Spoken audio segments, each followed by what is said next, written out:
In the harsh Wyoming territory of 1872, survival demanded cruelty, and the town of Millridge had perfected it. When a desperate rancher burst into the market square carrying his dying infant, the crowd didn't see tragedy. They saw contamination. The baby's cries grew weaker with each passing second, but every door slammed shut, every face turned away. Only one woman dared to step forward, the very woman the town had spent 2 years destroying. What happened next would shatter everything Millridge believed about worth, redemption, and the fierce power of a mother's choice. Follow this story to the end, hit that like button, and comment what city you're watching from so I can see how far this journey travels. The September sun beat down on Millridge's market square with the kind of heat that made tempers short and patience shorter.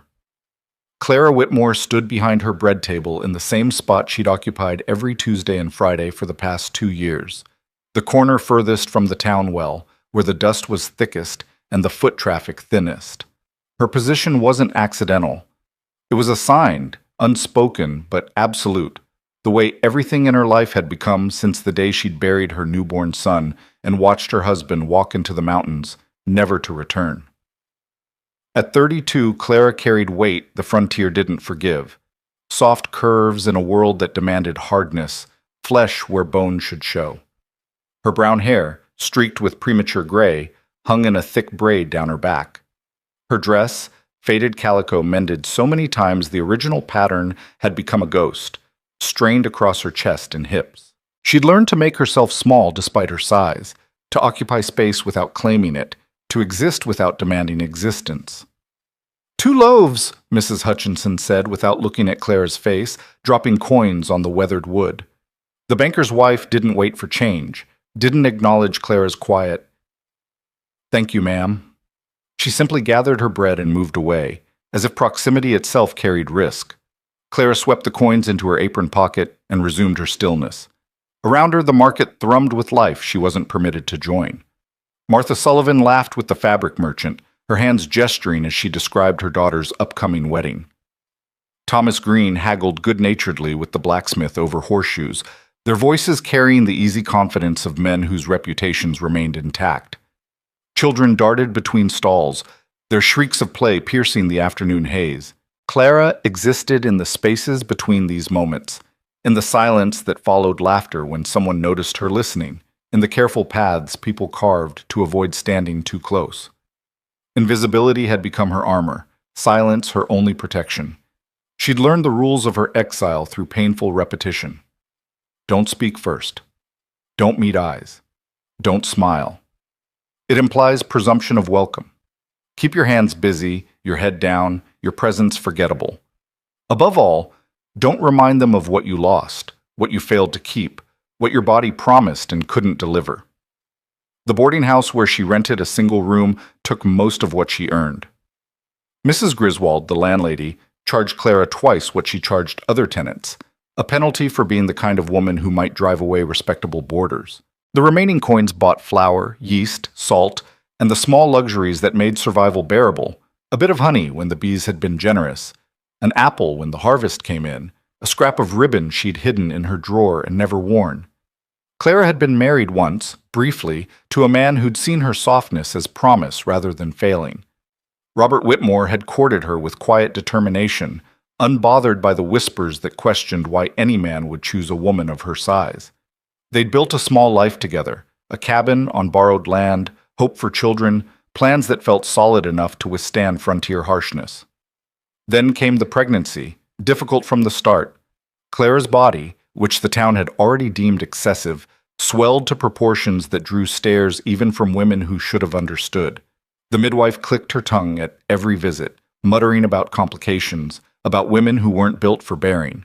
The baby came too early, too small, his cries too weak to last beyond sunrise. Robert held their son as he died, then carried the tiny body to the cemetery himself. He didn't speak for 3 days. On the 4th day, he told Clara he needed to check the trapline in the high country. He kissed her forehead, a gesture so tender it broke something inside her, and walked into the mountains with his rifle and bedroll. They found his body 2 weeks later at the bottom of a ravine. The sheriff ruled it an accident, but Clara knew the truth. Her husband had been too kind to speak aloud.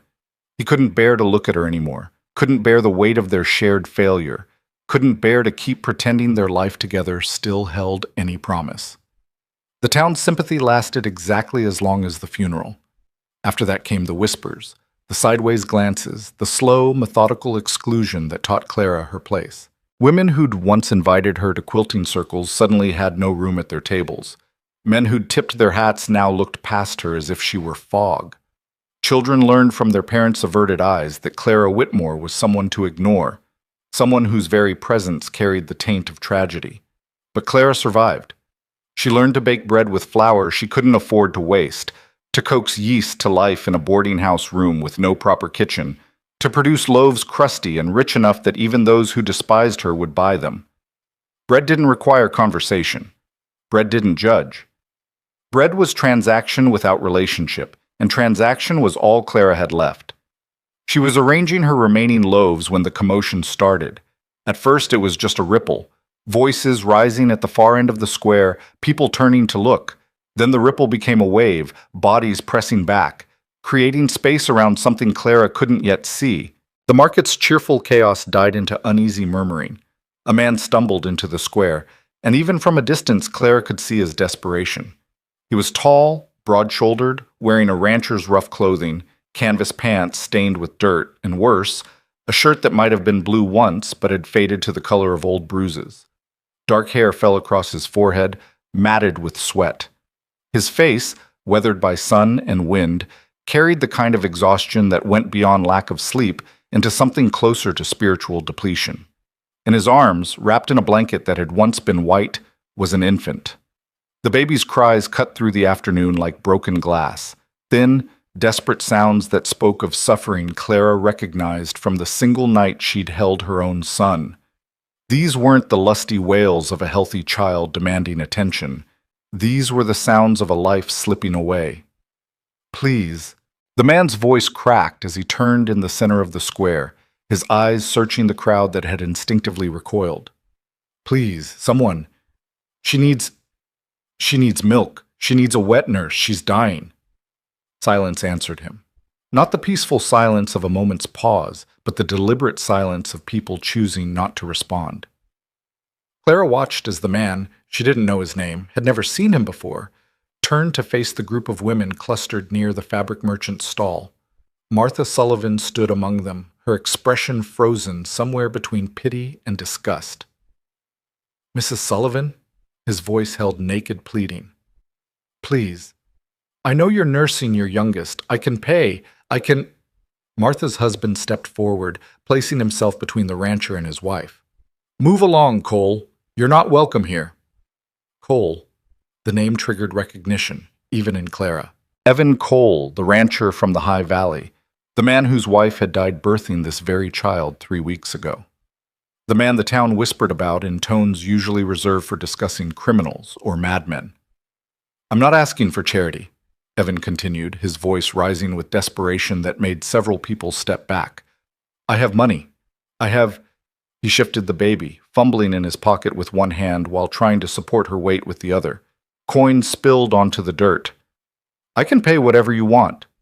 It's not about money. This came from Thomas Green, the blacksmith, his voice carrying the weight of community judgment. You know what people say about you, Cole, about what happened to your wife, about what you did. I didn't do anything. The anguish in Evan's voice silenced the square. Sarah died bringing our daughter into this world. That's all. That's the only truth. Then why won't you let anyone on your land? Someone called from the back of the crowd. Why do you keep everyone away? What are you hiding up there? Evan's jaw clenched. Clara could see him fighting for control, struggling to keep his voice level when everything in his posture screamed rage and grief. I'm not hiding anything. I'm trying to keep my daughter alive. She won't take cow's milk. She needs a mother's milk, and I can't. His voice broke completely. The baby's cries intensified, a sound so thin and desperate it seemed impossible anything that fragile could survive. Please, Evan whispered, turning in another slow circle, meeting eyes that immediately looked away. Someone. Anyone. She's just a baby. She hasn't done anything wrong. Please. Clara's hands gripped the edge of her table. Her breathing had gone shallow. Every instinct screamed at her to stay still, to remain in her assigned corner, to not draw attention. Getting involved would only bring more judgment, more exclusion, more confirmation of everything the town already believed about her capacity for failure. But that sound, that terrible weakening cry, she knew that sound, had heard it once before, had held a dying child in her own arms while his cries grew softer, softer, until they stopped altogether and the world became silence. What about the widow Whitmore? The voice came from somewhere in the crowd. Clara couldn't see who'd spoken, but she felt every eye in the square turn toward her corner, felt the weight of collective attention like a physical force. Laughter rippled through the gathering. Not full laughter, but the cruel chuckle of people sharing a joke at someone's expense. The Whitmore woman, Mrs. Hutchinson's voice dripped with disdain. She couldn't even keep her own baby alive. Even if she could help, Martha Sullivan added, her voice carrying false sweetness that made the cruelty worse. She's got nothing to offer. It's been 2 years. Whatever milk she had is long gone. More laughter. Clara felt her face burn, felt the familiar shame wash over her like dirty water. She should stay quiet, should accept the dismissal, should let this moment pass without making everything worse. But Evan Cole had stopped turning. He was looking directly at her, his eyes locking onto hers across the crowded square. In his gaze, Clara saw something that transcended desperation. She saw recognition, not of who she was, but of what she was. Another person the world had discarded, another soul carrying unbearable loss. The baby's cry weakened again, becoming little more than a whimper. Claire's feet moved before her mind could stop them. The crowd parted as she stepped away from her table, their laughter dying into shocked silence. She'd broken the unspoken rule.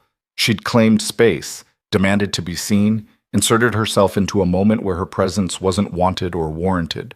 She walked toward Evan Cole with her head up, her shoulders back, her body taking up exactly as much room as it needed without apology. Each step felt like defiance, like revolution, like choosing herself after 2 years of accepting she had no right to choose anything.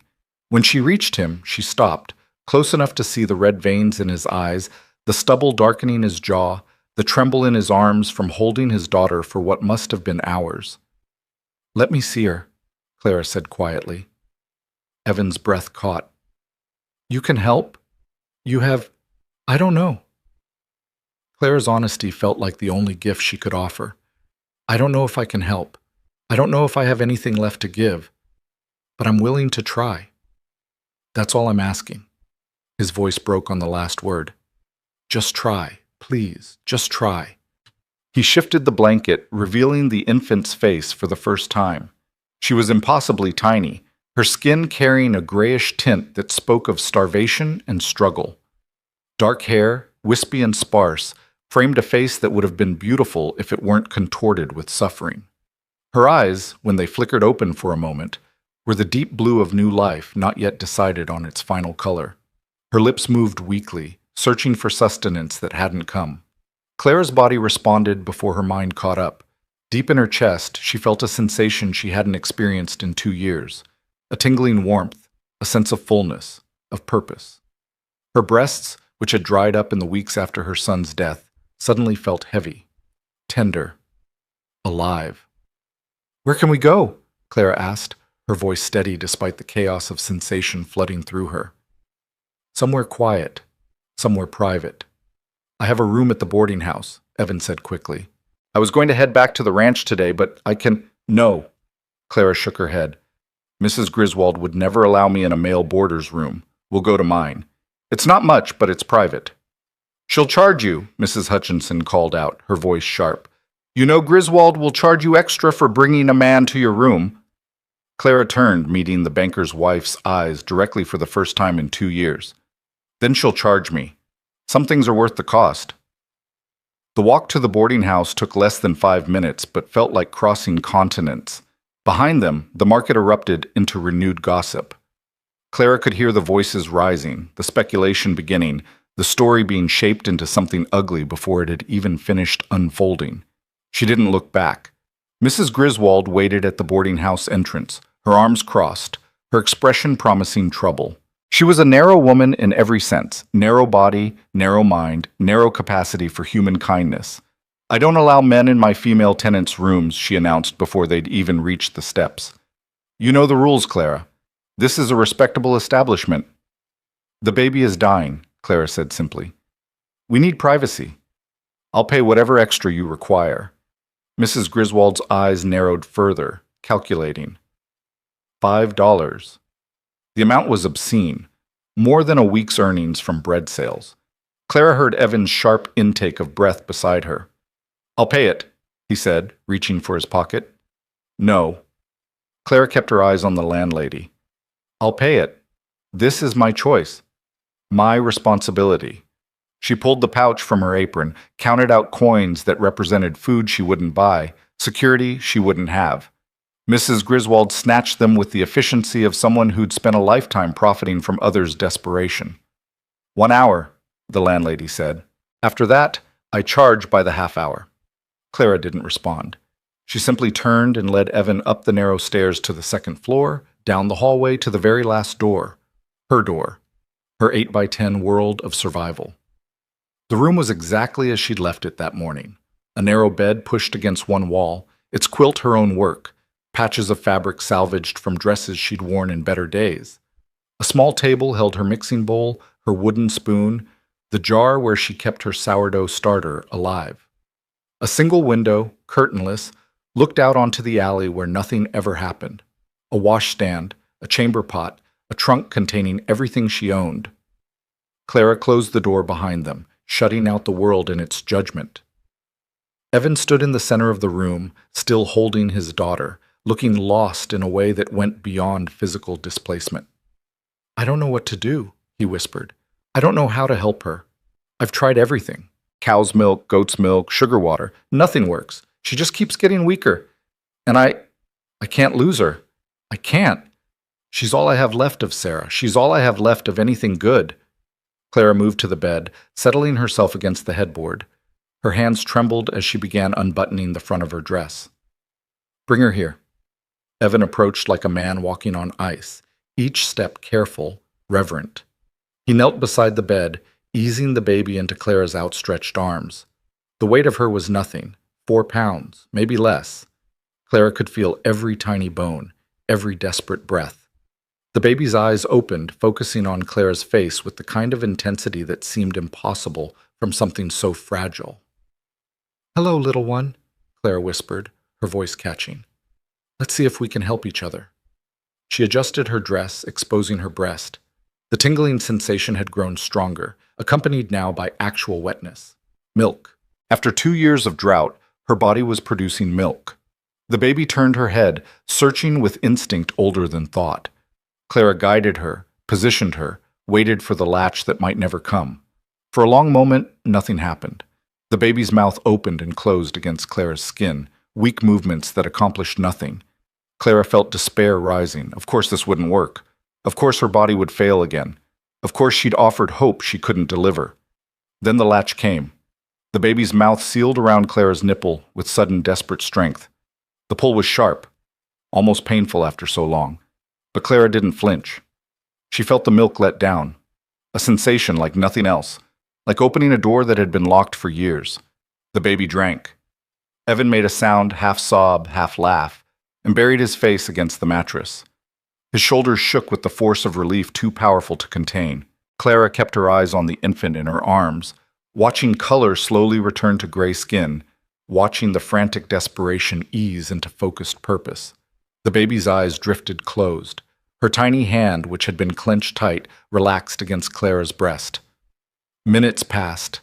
The room filled with the only sound that mattered, the soft, rhythmic pattern of suckling and swallowing, of life being sustained, of connection being forged through the most primal act of motherhood. When the baby's sucking finally slowed, Clara gently detached her and shifted her to the other breast. The latch came easier this time. The baby drank with less desperation now, more contentment. Evan had lifted his head and was watching them with an expression Clara couldn't fully read. Gratitude, certainly, but also something else. Recognition, maybe, or reverence. What's her name? Clara asked softly. Rose. Evan's voice was rough. Sarah wanted to name her Rose. She said, he stopped, swallowed hard. She said every rose has thorns, but that doesn't make it any less beautiful. That survival doesn't diminish worth. Rose, Clara repeated, looking down at the infant whose eyes had drifted fully closed now, whose breathing had deepened into something approaching sleep. It suits her. She's a fighter. She is. Evan shifted, settling from kneeling to sitting on the floor beside the bed. Just like her mother was. Sarah fought so hard. For 3 days she fought. The midwife said the baby was positioned wrong, that Sarah's hips were too narrow, that it was hopeless from the start. But Sarah wouldn't give up. She kept pushing, kept trying, kept believing she could bring Rose into the world and survive to raise her. His voice dropped to barely a whisper. She managed half of that. Clara felt the weight of his grief like a physical presence in the small room. I'm sorry for your loss. Everyone says that. Bitterness crept into Evan's tone. But no one actually cares. They're too busy deciding I'm responsible, that I did something wrong, that I'm dangerous. The doctor from Cheyenne came a week after Sarah died, wanted to make sure Rose was healthy. He examined her, declared her fine, and left. But he must have said something in town, because after that the whispers got worse. People started saying I'd hurt Sarah, that I'd caused the difficult birth, that I was keeping Rose isolated because I was doing the same to her. That's why they wouldn't help you. That's why they wouldn't help her. The distinction mattered to him. Rose hasn't done anything wrong. She's innocent. But they'd rather let her die than risk being associated with me. Clara understood that particular cruelty intimately. The world is very good at punishing people for things beyond their control. Evan's eyes met hers. What did you do? To deserve the way they treat you? The question should have felt invasive, but Clara found she didn't mind answering. Maybe it was the intimacy of the moment, or the shared understanding of exile, or simply the relief of being asked directly instead of whispered about. I had a baby who died, and then I had a husband who couldn't forgive me for it. That's not your fault. I know. Clara's honesty surprised even herself.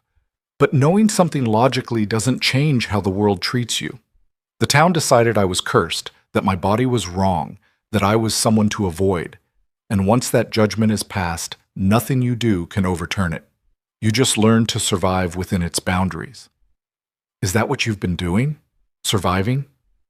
Clara looked down at Rose, whose face had relaxed completely into sleep, whose tiny hand had uncurled to rest against Clara's skin. It was. Until about 20 minutes ago. Understanding passed between them without need for further words. Something had shifted for both of them in this small room. The future Clara had resigned herself to, endless days of invisible survival, of existing without claiming existence, had just become impossible. Whatever happened next, she could never return to that corner of the market square and pretend nothing had changed. Rose stirred, making small sounds in her sleep. Clara gently stroked her cheek, marveling at the softness of infant skin, at the miracle of this tiny life still holding on.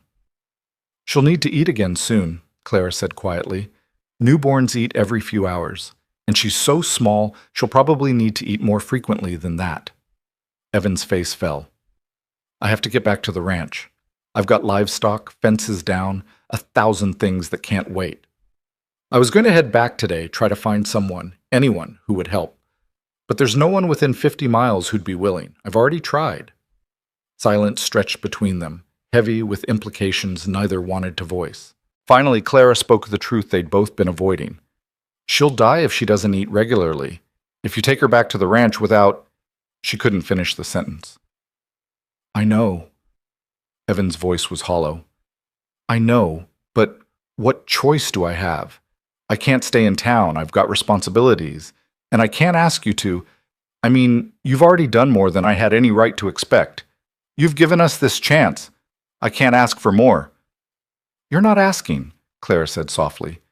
I'm offering. Evan's head snapped up. What? Bring me to the ranch. The words came out steady, certain, despite the chaos they would unleash. Bring me with you. Let me help Rose until she's strong enough to manage without. Let me do this one thing right. Clara. Evan's use of her name felt shockingly intimate. Do you understand what you're saying? The gossip alone would destroy what little standing you have left in this town. And Mrs. Griswold, she'll never let you back if you leave with me. You'll lose your room, your livelihood, everything. What livelihood?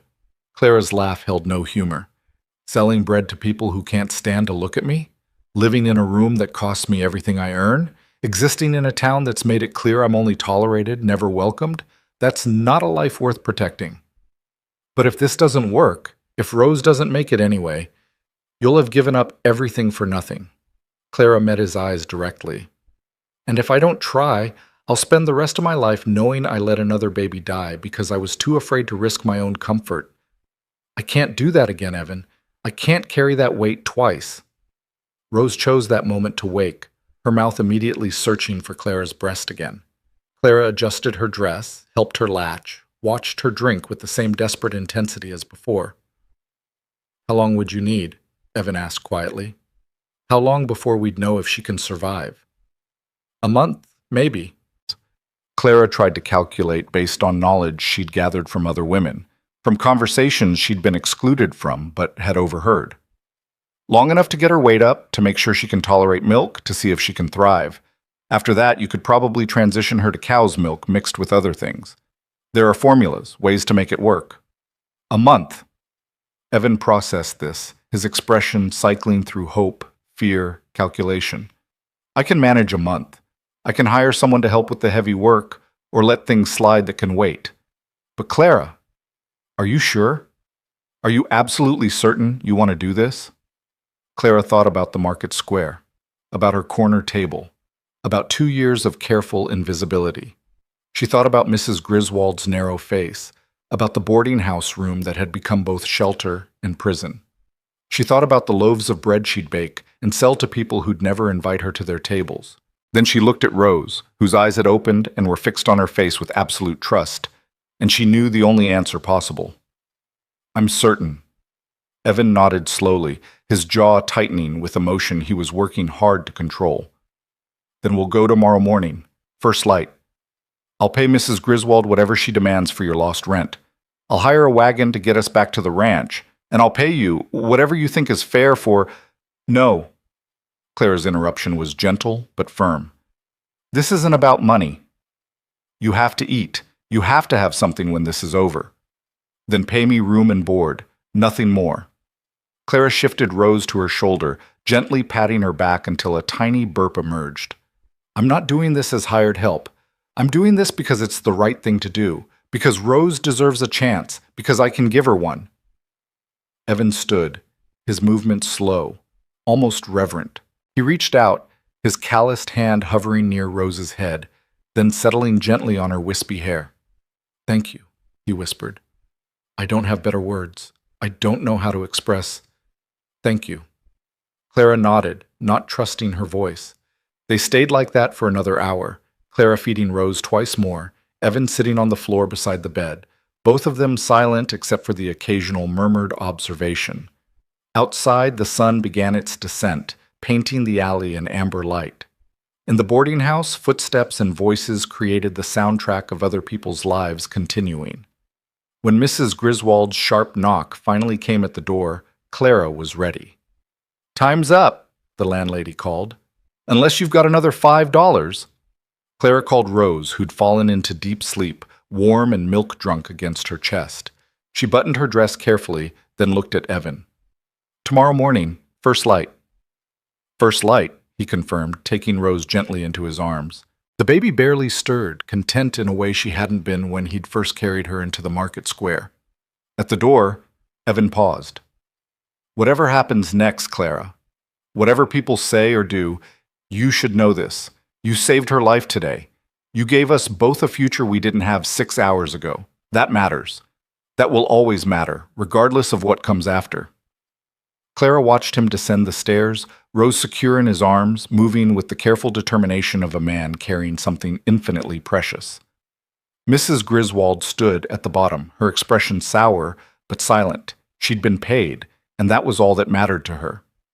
When the front door closed behind them, Clara returned to her room and sat on the bed that still held the warmth of where they'd been.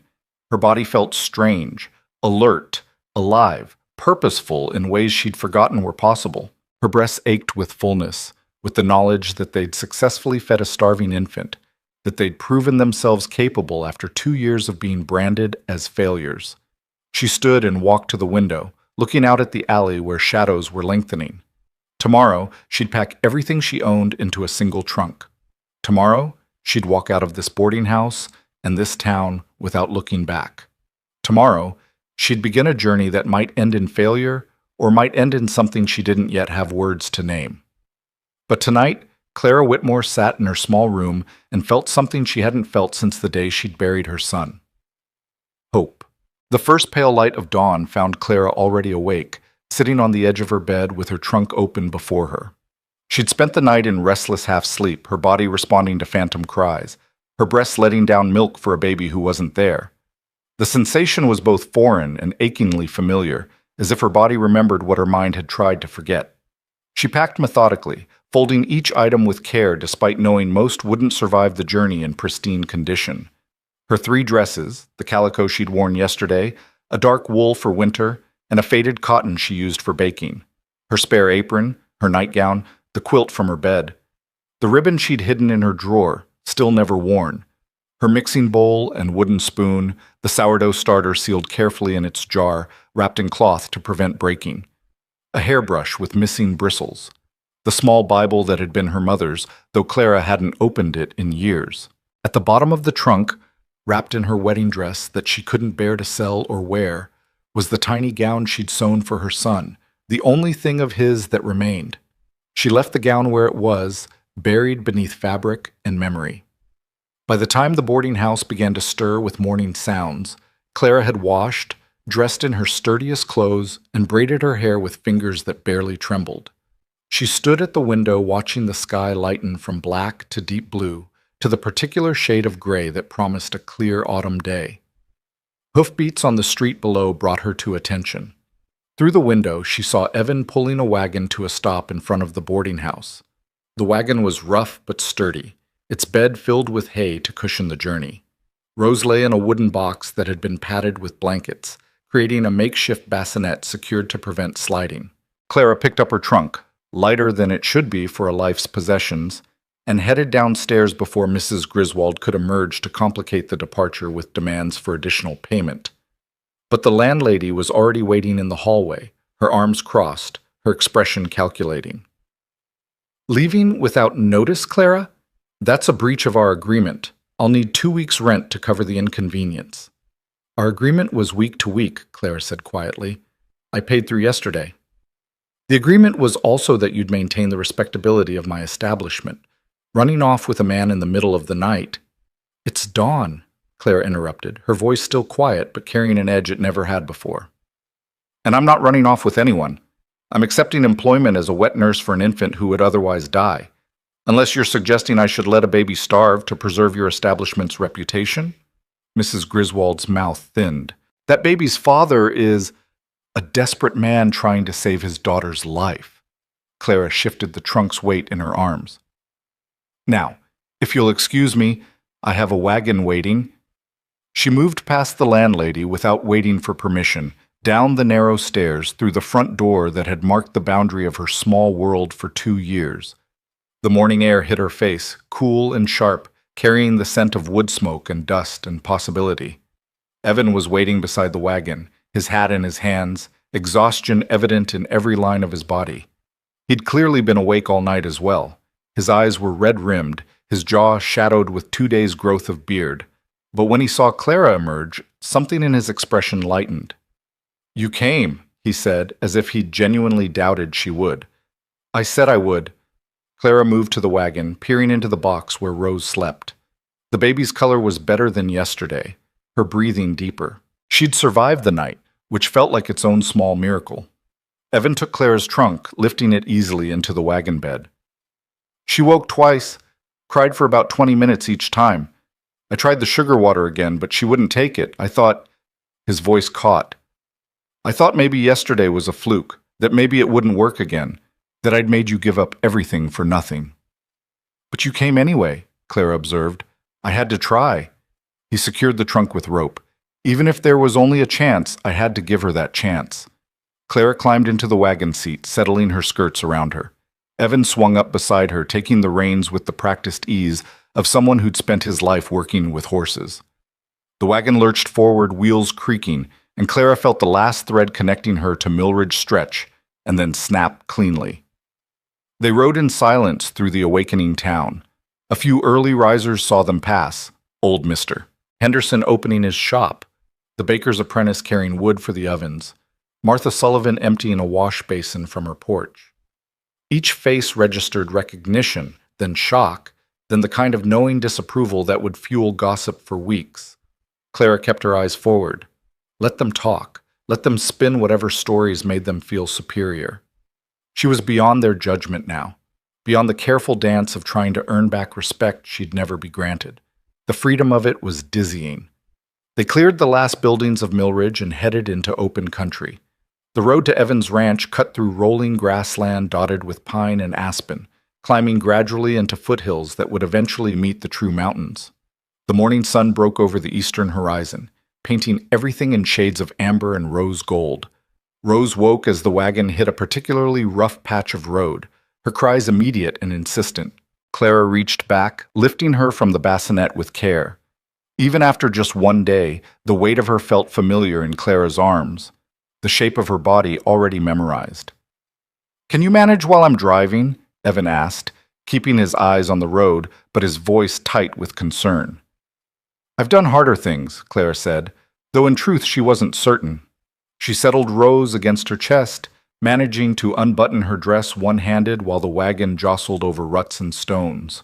The baby latched immediately, drinking with the same desperate focus as yesterday. Evan glanced over, and Clara saw relief flood his features. "Every time she feeds, I think it might be the last time it works. That your body might decide it's done, that—" "Bodies are strange," Clara said, watching Rose's tiny hand knead against her breast. "They remember things we'd rather forget. They hold on to purposes we thought we'd lost." She paused, feeling the pull of Rose's suckling, the strange comfort of being needed in such an elemental way. Mine apparently remembered how to do this, even after 2 years of pretending it had forgotten. "How did you survive it?" The question was quiet, almost hesitant. "Losing your baby, your husband. How did you keep going?" Clara considered lying, offering some platitude about strength or faith, or the passage of time. But Evan had been honest with her about Sarah, about his own grief, and he deserved the same honesty in return. "I didn't keep going, not really. I just kept breathing. Breathing, baking, existing. I stopped being a person and became a function, someone who produced bread, who occupied space, who survived without living. I thought that was all I deserved, all I was capable of." "But you don't think that anymore?" "I don't know what I think anymore." Clara looked down at Rose, whose eyes had drifted closed again, milk-drunk and content. "Yesterday morning, I knew exactly who I was and what my life would be. Today, I'm riding in a wagon toward a place I've never seen to help a man I barely know, caring for a baby who isn't mine. Everything I thought was certain has become uncertain. It's terrifying, and—" She stopped, surprised by her own words. "And it's the most alive I've felt since Robert died." Evan nodded slowly, his hand steady on the reins. "Sarah used to say that grief doesn't actually kill you, even when you wish it would. It just changes the shape of your life into something you don't recognize. She'd lost her parents young, her brother to fever. She understood about becoming a different person than you'd planned to be." "You loved her very much." "I did." The admission came without hesitation. "I still do. I always will. But I'm learning that love doesn't stop when someone dies. It just becomes something you carry instead of something you share. Sarah wanted Rose to live. She fought so hard to give her that chance. Honoring that, keeping Rose alive, that's how I love Sarah now." They rode in comfortable silence after that, the wagon following the climbing road as the sun rose higher. The landscape shifted around them, grassland giving way to forest, the air growing cooler and thinner, the distant mountains becoming closer and more defined. Clara fed Rose twice more during the journey, each time marveling at her own body's capacity to provide, at the way this tiny life depended entirely on what Clara could offer. It was late morning when Evan guided the wagon off the main road onto a narrow track that wound through dense pine forest. "Almost there," he said, and Clara heard both anticipation and apprehension in his voice. The trees opened suddenly onto a valley that took Clara's breath away. A wide meadow, autumn gold, stretched toward mountains that rose like cathedral walls. A creek cut through the center, catching sunlight like scattered diamonds. And at the valley's heart sat a cabin, not large, but solidly built from pine logs, with a stone chimney and a covered porch. But the valley's beauty couldn't hide the evidence of struggle. Fences sagged or lay broken in several places. The barn door hung crooked on its hinges. Weeds had overtaken what looked like it had once been a kitchen garden. Scattered tools, a wagon wheel, various items that should have been stored away, all spoke of a household that had stopped functioning. Evan saw her taking it in, and his jaw tightened. I know it's rough. I've been trying to keep up with the essential work, feeding livestock, basic repairs, but there's only so much one man can do when he's also trying to keep an infant alive on sugar water and prayer. It's beautiful, Claire said, and meant it. The disrepair was superficial, fixable. The land itself was magnificent. Rich soil, good water, shelter from the worst winds. How long have you been here? 3 years. Sarah and I bought it from a trapper who wanted to move further west. We spent 2 years making it livable, building the barn, clearing land for crops. We were going to run cattle, maybe sheep. We had plans for... His voice roughened. We had a lot of plans. The wagon rolled to a stop in front of the cabin. 2 horses nickered from a corral beside the barn, and Clara could hear chickens clucking somewhere out of sight. Signs of life, even amid the chaos of loss. Evan climbed down and came around to help Clara from the wagon seat. His hands at her waist were careful, respectful, lifting her as if she weighed nothing despite her size. The ground felt unsteady under her feet after hours of wagon motion. Let me show you inside, Evan said, reaching back to lift Rose's bassinet. It's not much, but... Stop apologizing, Clara said gently. You're doing the best you can under impossible circumstances. No one expects perfection from a man trying to survive grief and raise an infant alone. The cabin's interior was dim and cool, sunlight filtering through windows that desperately needed washing. The main room served as kitchen and living space. A stone fireplace dominated one wall, a rough-hewn table and chairs sat in the center. A cook stove stood near the far wall with a pile of unwashed dishes beside it. Shelves held supplies, though they looked poorly organized and half-empty. A rocking chair sat near the fireplace, a woman's shawl still draped over its back. 2 doors led to what Clara assumed were bedrooms. Evan moved to the nearest one, pushing it open to reveal a small room with a narrow bed, a dresser, and a window overlooking the meadow. This was going to be the nursery. I've been sleeping in here with Rose in case something happened during the night. Clara stepped into the room, setting her carpet bag on the dresser. The space was spare but clean, the bed made with military precision, the floor swept. Whatever chaos ruled the rest of the house, Evan had kept this room, Rose's room, in order. Where will you sleep? She asked. The other bedroom. It's larger, but I haven't...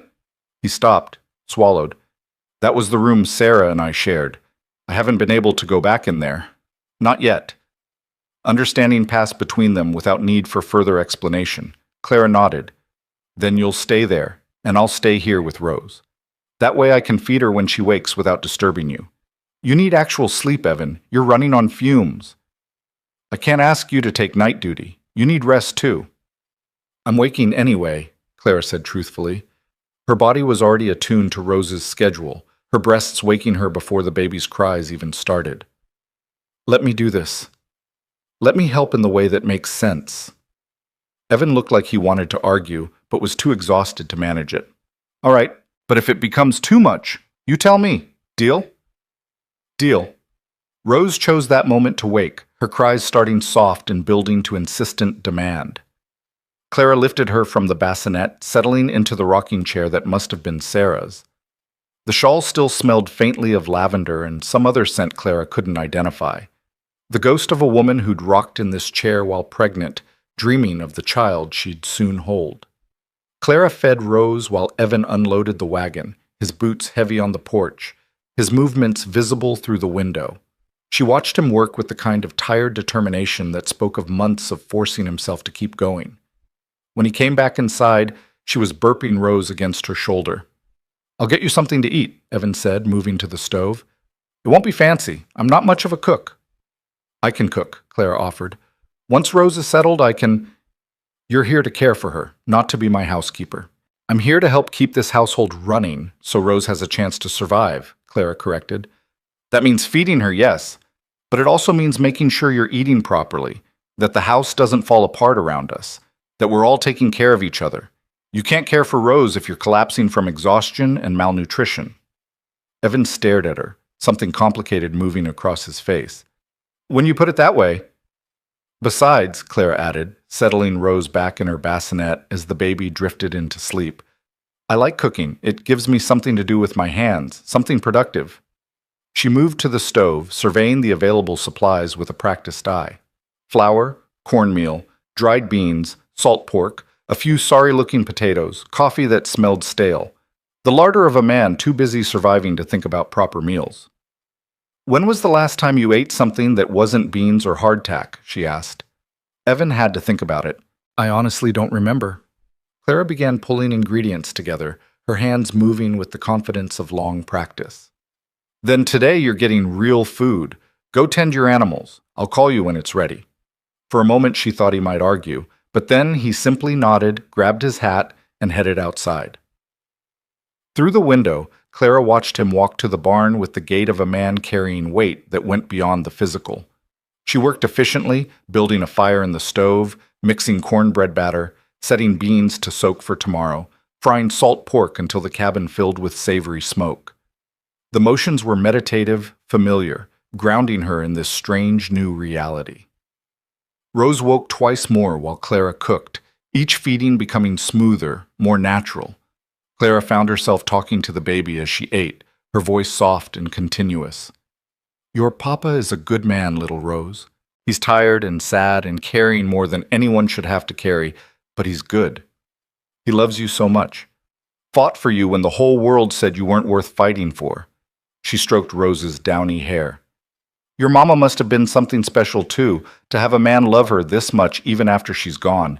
I hope you grow up to be like her, strong, brave, worth fighting for. The door opened and Evan stepped inside, bringing the scent of hay and horses. He stopped when he saw the table, cornbread, fried pork, coffee, the simple meal arranged like it mattered. When did you... He gestured helplessly at the food. You were gone for an hour, Clara said, setting Rose back in her bassinet. Sit. Eat while it's hot. They sat across from each other at the rough table, and for several minutes the only sound was eating. Evan consumed his food with the focused intensity of someone who'd been running on empty for too long. Clara ate more slowly, watching him, measuring his exhaustion against her own. This is good, Evan said finally, pushing his empty plate back. Really good. I'd forgotten food could taste like something other than obligation. It's just cornbread and pork. It's the first real meal I've had since Sarah... He stopped, cleared his throat. Thank you. Clara began clearing the table, stacking dishes beside the wash basin. Tomorrow I'll inventory what you have and make a list of what we need. If you're going into town... I'm not going into town, Evan said flatly. I'm not setting foot in Millridge again if I can help it. Then we'll need to find another option. There must be a trading post, another town, somewhere you can get supplies without... Pine Ridge, it's about 15 miles south. Small settlement, but they have a general store. The trader there doesn't ask questions, doesn't judge. I can go there. All right. Clara filed this information away. Then we'll make it work. The afternoon passed in the kind of domestic routine that felt both foreign and achingly familiar. Clara washed dishes while Evan repaired the barn door. She fed Rose while he checked fence lines. She started bread dough rising while he brought in firewood. They moved around each other with the careful courtesy of strangers sharing space, each conscious of boundaries not yet established. As evening approached, Evan came inside to find Clara kneading bread at the table, Rose asleep in her bassinet nearby. He stood in the doorway, watching, and Clara felt the weight of his gaze. What? She asked without stopping her work. It's just seeing someone else in this house, hearing sounds that aren't me or Rose. It's strange. Good strange, but strange. Clara shaped the dough into loaves, set them in pans to rise. I imagine everything feels strange right now. Your whole life turned upside down in a matter of weeks. It did. Evan moved to the rocking chair, sinking into it with a groan of exhausted muscles. But this, having you here, having help, not being alone with it all, that's the first thing that's felt right since Sarah died. The honesty in his voice made Clara pause. She wiped flour from her hands, turned to face him. We should talk about expectations, about how this arrangement works. All right. I'm here to care for Rose until she's strong enough to manage without me. That's the primary purpose. Everything else, cooking, cleaning, helping with the household, that's secondary. If at any point you feel uncomfortable with the arrangement, or if the gossip becomes too much, or if... Clara. Evan's interruption was gentle. I don't care about gossip. I don't care what people in Millridge think or say. The only thing I care about is keeping Rose alive. If having you here accomplishes that, then this arrangement is worth whatever judgment comes with it. And when she doesn't need me anymore? When a month has passed and she's thriving and I've served my purpose? The question hung in the air between them, heavy with implications neither was ready to examine. I don't know, Evan said finally. I guess we'll figure it out when we get there. But Clara, even when Rose doesn't need you anymore, that doesn't mean... He stopped, seemed to reconsider his words. You'll always have a place here. Always. Regardless of what happens with Rose. I want you to know that. Clara felt something shift in her chest, some careful guard she'd maintained beginning to crack. Why? You don't owe me anything. This was my choice. Because you gave up everything to help a stranger's child. Because you showed mercy when the whole world showed cruelty. Because... Evan's voice roughened. Because kindness is rare out here, Clara. Real kindness. The kind that costs something. And when you find it, you don't let it go. Bo's darkness had fallen while they talked. The cabin illuminated only by firelight. In the dimness, with Rose sleeping peacefully and the bread rising and the day's work done, Clara felt the first stirrings of something she'd thought long dead. Not hope exactly. Not yet. But possibility.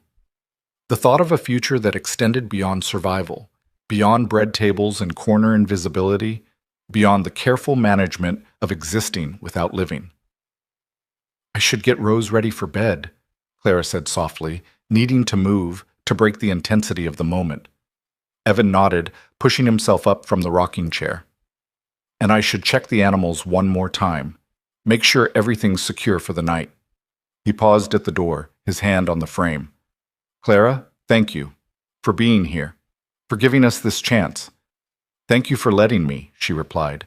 After he left, Clara changed Rose into a clean gown, marveling at how the baby had already begun to fill out slightly, how her skin held more color, how her cries had grown stronger. She fed her one more time, watching the infant's eyes grow heavy, feeling the pull of her own exhaustion. When Evan returned, Clara was settling Rose into the bassinet, tucking blankets around her with care. Sleep well, Evan said quietly from the doorway. If you need anything. I'll be fine, Clara assured him. We both will. She listened to his footsteps crossing to the other bedroom, heard the door close softly. Then the house fell into the particular silence of night, broken only by the crackle of dying fire, and Rose's soft breathing. Clara lay in the narrow bed, her body exhausted but her mind racing. She thought about the market square, about Mrs. Griswold's narrow face, about 2 years of careful invisibility. She thought about this gossip that was certainly spreading through Millridge even now, about reputation and respectability and all the things she'd supposedly sacrificed. But mostly she thought about the weight of Rose in her arms, about the miracle of milk flowing from her body after years of drought, about Evan's words, "You'll always have a place here," and what they might mean. Outside, an owl called. The mountains stood silent against the stars, and in a small cabin in a beautiful valley, 3 damaged souls began the slow, uncertain work of healing. Clara woke 3 times that first night, her body responding to Rose's needs before the baby's cries fully formed. Each time she rose in the darkness, lit the small lamp beside the bed, and fed Rose while the cabin settled around them in creaks and whispers. Each time she heard Evan's door open slightly, heard him pause in the hallway as if checking that everything was all right, then heard him retreat back to his room. He was listening, she realized, keeping watch even in his exhaustion, unable to fully surrender his vigilance. By the time dawn broke over the mountains, painting the meadow in shades of rose and gold, Clara had been awake for an hour. She'd fed Rose, changed her, and was sitting in the rocking chair watching the sunrise when Evan emerged from his bedroom, his hair disheveled, his shirt half-buttoned. "You're up early," he said, his voice rough with sleep. "So are you." "Ranch habits. Animals don't care if you've had a rough night." He moved to the stove, stirring the coals back to life. "How was she?" "Good. Fed 3 times, slept between feedings. She's getting stronger already." Clara shifted Rose to her shoulder, patting her back gently. "You need to stop checking on us every time she cries. You'll never get proper rest."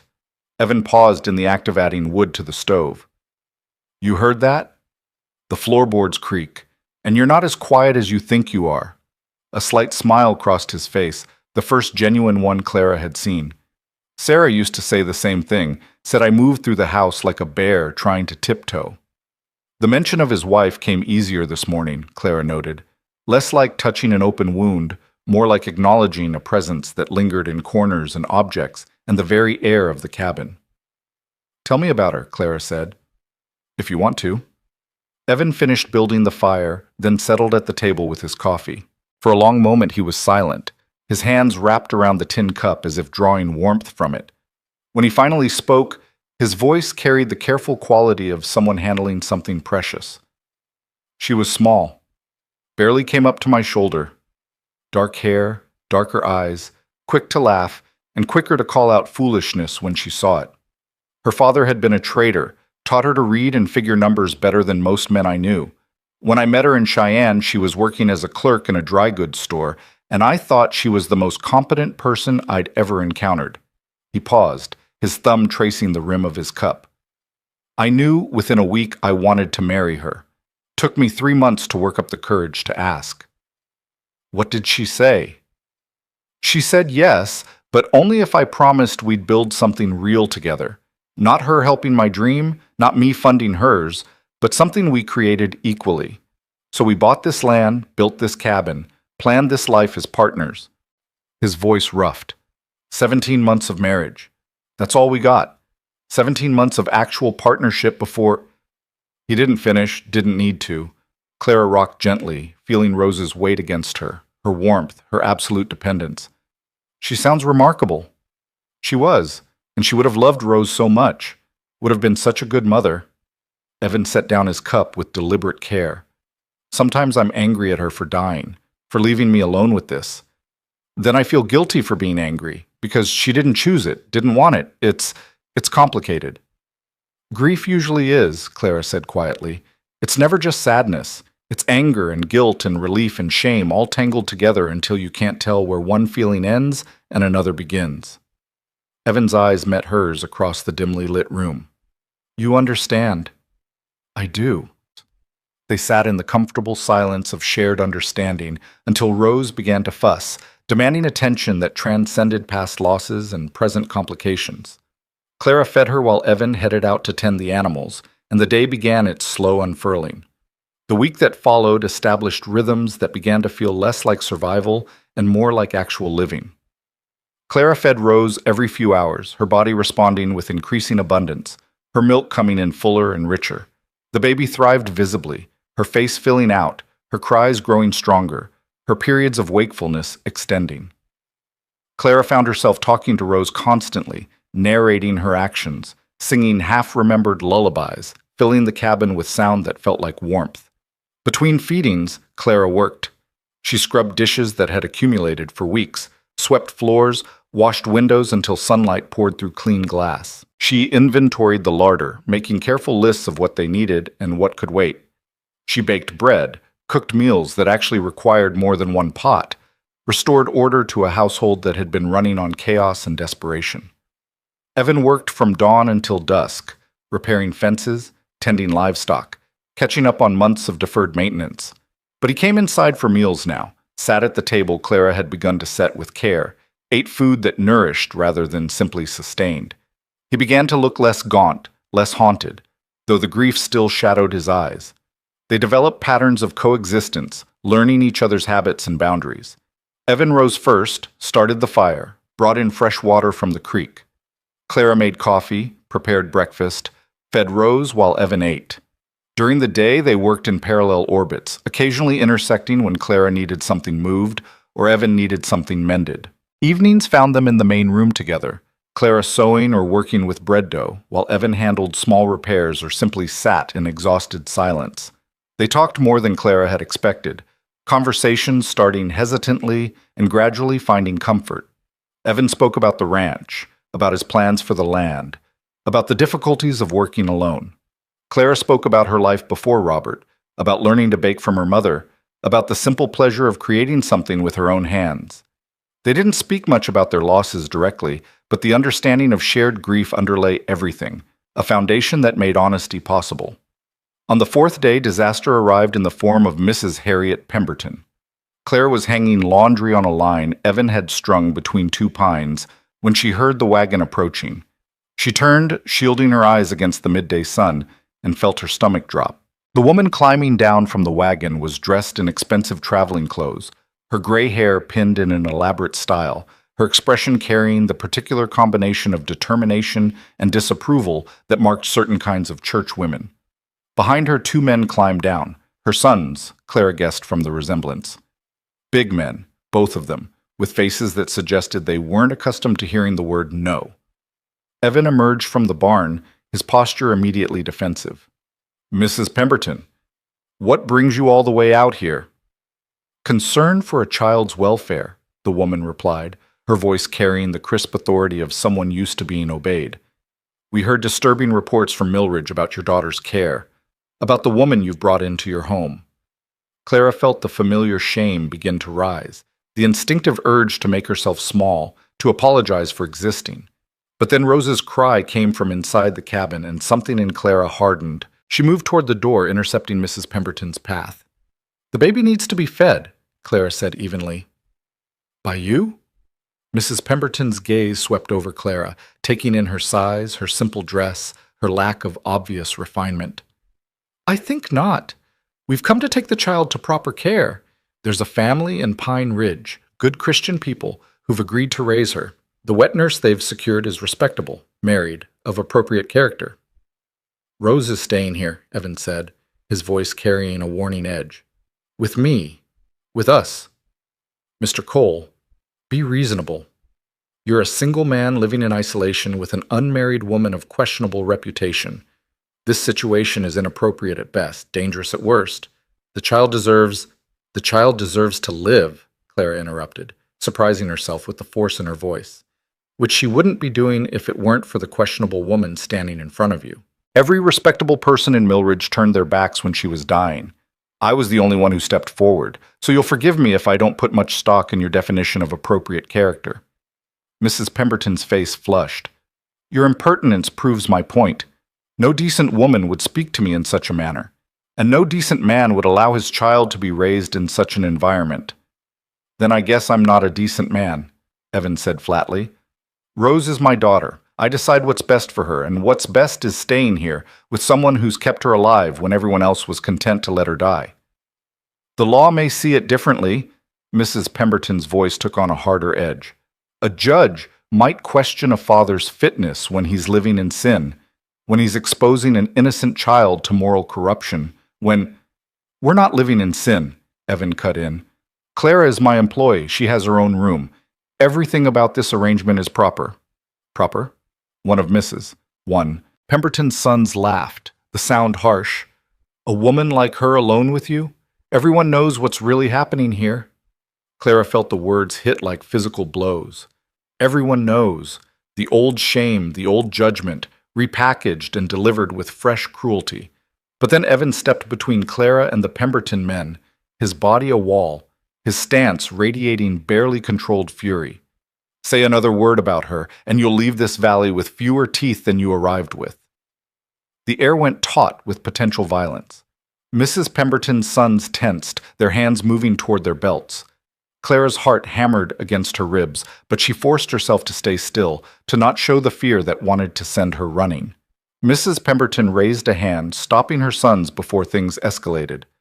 This isn't over, Mr. Cole. The church has a responsibility to protect innocent children from improper influences.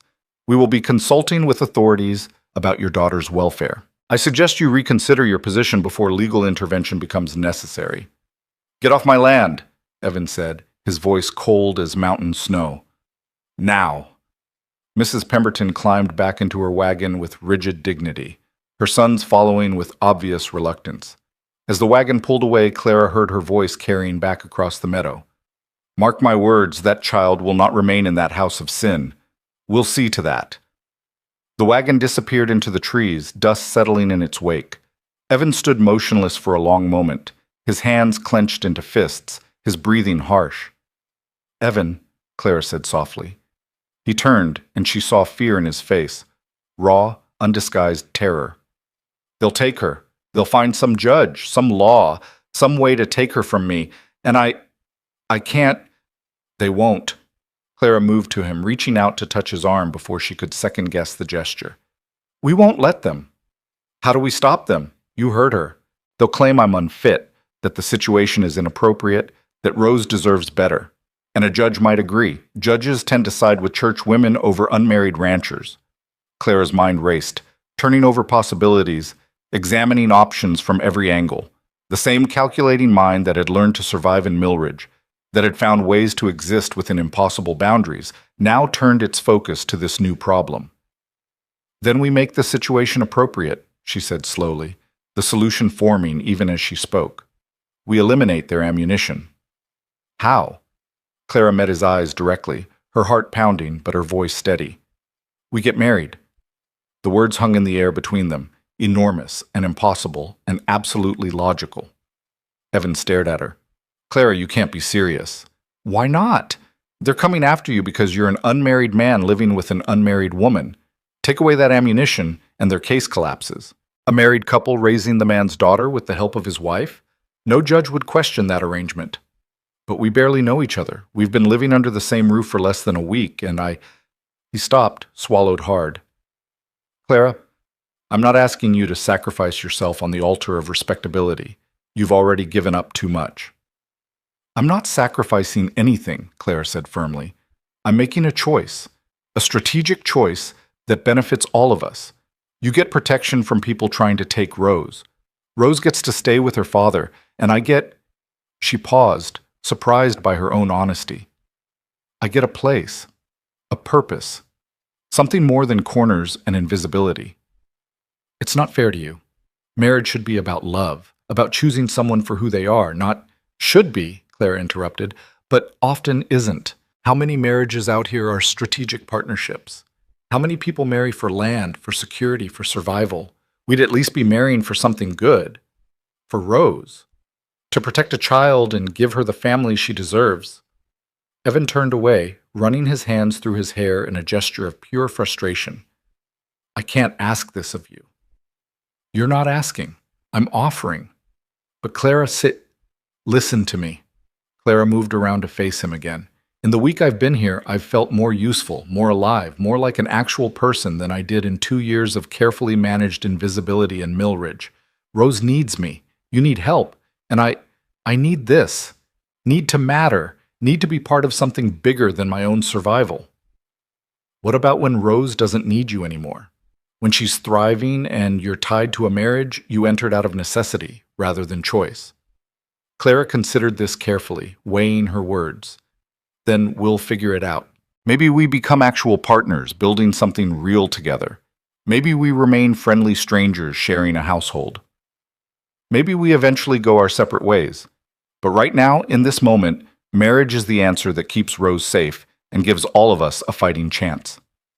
Evan searched her face, looking for something, doubt, resentment, fear. Clara kept her expression open, honest, letting him see that she meant every word. You deserve better than this, he said finally, his voice rough. So do you. So does Rose. But better isn't always available. Sometimes good enough is all we get, and we have to decide if it's worth fighting for. Rose's cries intensified from inside the cabin, demanding attention that couldn't wait for complicated adult decisions. Clara turned toward the door, pausing to look back at Evan. Think about it. But don't think too long. Mrs. Pemberton strikes me as the type who acts quickly on her threats. She went inside, lifted Rose from her bassinet, settled into the rocking chair to feed her. Through the window, she could see Evan standing in the yard, his posture rigid with tension, his face turned toward the mountains as if seeking answers in their ancient stone. Clara focused on Rose, on the immediate reality of a baby who needed care, who depended entirely on what Clara could provide. Whatever Evan decided, whatever happened next, this moment was real. This feeding, this connection, this purpose.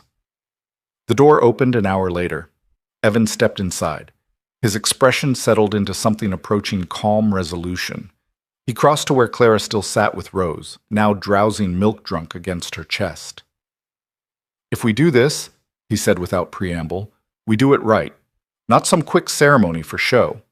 We do it in front of witnesses, make it legal and binding, give them no ammunition whatsoever." Clara's heart kicked against her ribs. "You're saying yes?" "I'm saying you're right. It's the only way to keep Rose safe. The only way to protect all of us from whatever Mrs. Pemberton and her ilk decide to throw at us." He pulled out a chair, sat down heavily. "But, Clara, I need you to understand something. I loved Sarah. I still love Sarah. I'm not asking you to love me," Clara said gently. "I'm asking you to partner with me, to build something functional and honest, even if it's not romantic. Plenty of marriages run on less. And if you meet someone someday, someone you could actually love?" The question surprised her. Clara looked down at Rose, thinking about probability and possibility, about what life had taught her about her own worth in the eyes of potential suitors.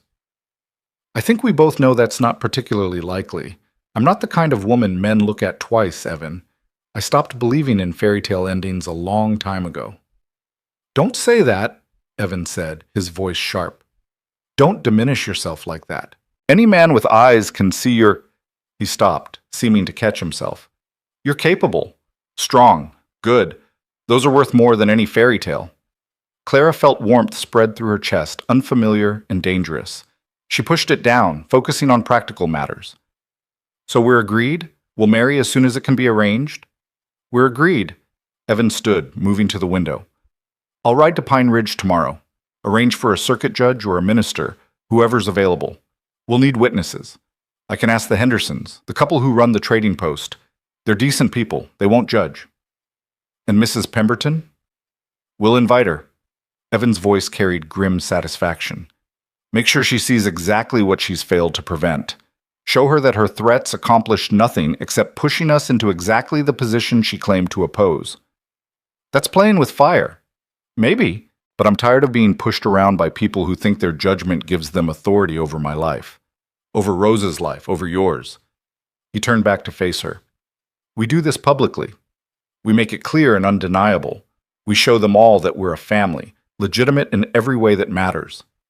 The word family echoed in Clara's mind, carrying weight she wasn't ready to fully examine. "All right, then we'll do it your way. Public, legal, undeniable." Evan left at dawn the next morning, riding out on his chestnut gelding with a promise to return by nightfall. Clara watched him go, then turned her attention to the cabin with new eyes.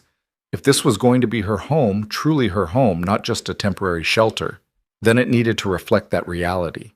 She worked with focused intensity, cleaning corners that hadn't seen attention in months, washing every dish until the shelves gleamed, scrubbing the floor until the wood grain showed through accumulated grime. She took down Sarah's shawl from the rocking chair, folded it carefully, placed it in a trunk that she carried to the larger bedroom. The door stood open for the first time since she'd arrived, revealing a space frozen in grief. The bed was made with perfect precision, the quilt tucked with military corners. Sarah's brush still sat on the dresser, strands of dark hair caught in its bristles. A woman's boots stood by the door, waiting for feet that would never fill them. Everywhere Clara looked, she saw evidence of a life interrupted, of plans abandoned mid-formation. She started to retreat, feeling like an intruder in a shrine. But then Rose began to cry, and Clara remembered why she was here, what she was fighting for. She collected Sarah's personal items with reverence: the brush, a small mirror, letters tied with ribbon, a locket containing a tiny daguerreotype of a young couple Clara assumed were Sarah's parents. She placed everything carefully in the trunk, speaking to the absent woman as she worked. I'm not trying to replace you. I could never replace you. But Rose needs a future, and Evan needs help building it. I promise I'll honor what you built here. I promise I'll take care of them both. By the time Evan returned that evening, the cabin had been transformed. Every surface gleamed. Fresh bread cooled on the table. The main room felt organized, functional. No longer a space where someone was barely surviving, but a home where people might actually live. Evan stopped in the doorway, his expression cycling through surprise and something that might have been grief. "You've been busy." "Too much?" Clara asked, suddenly uncertain. "If I overstepped—" "No."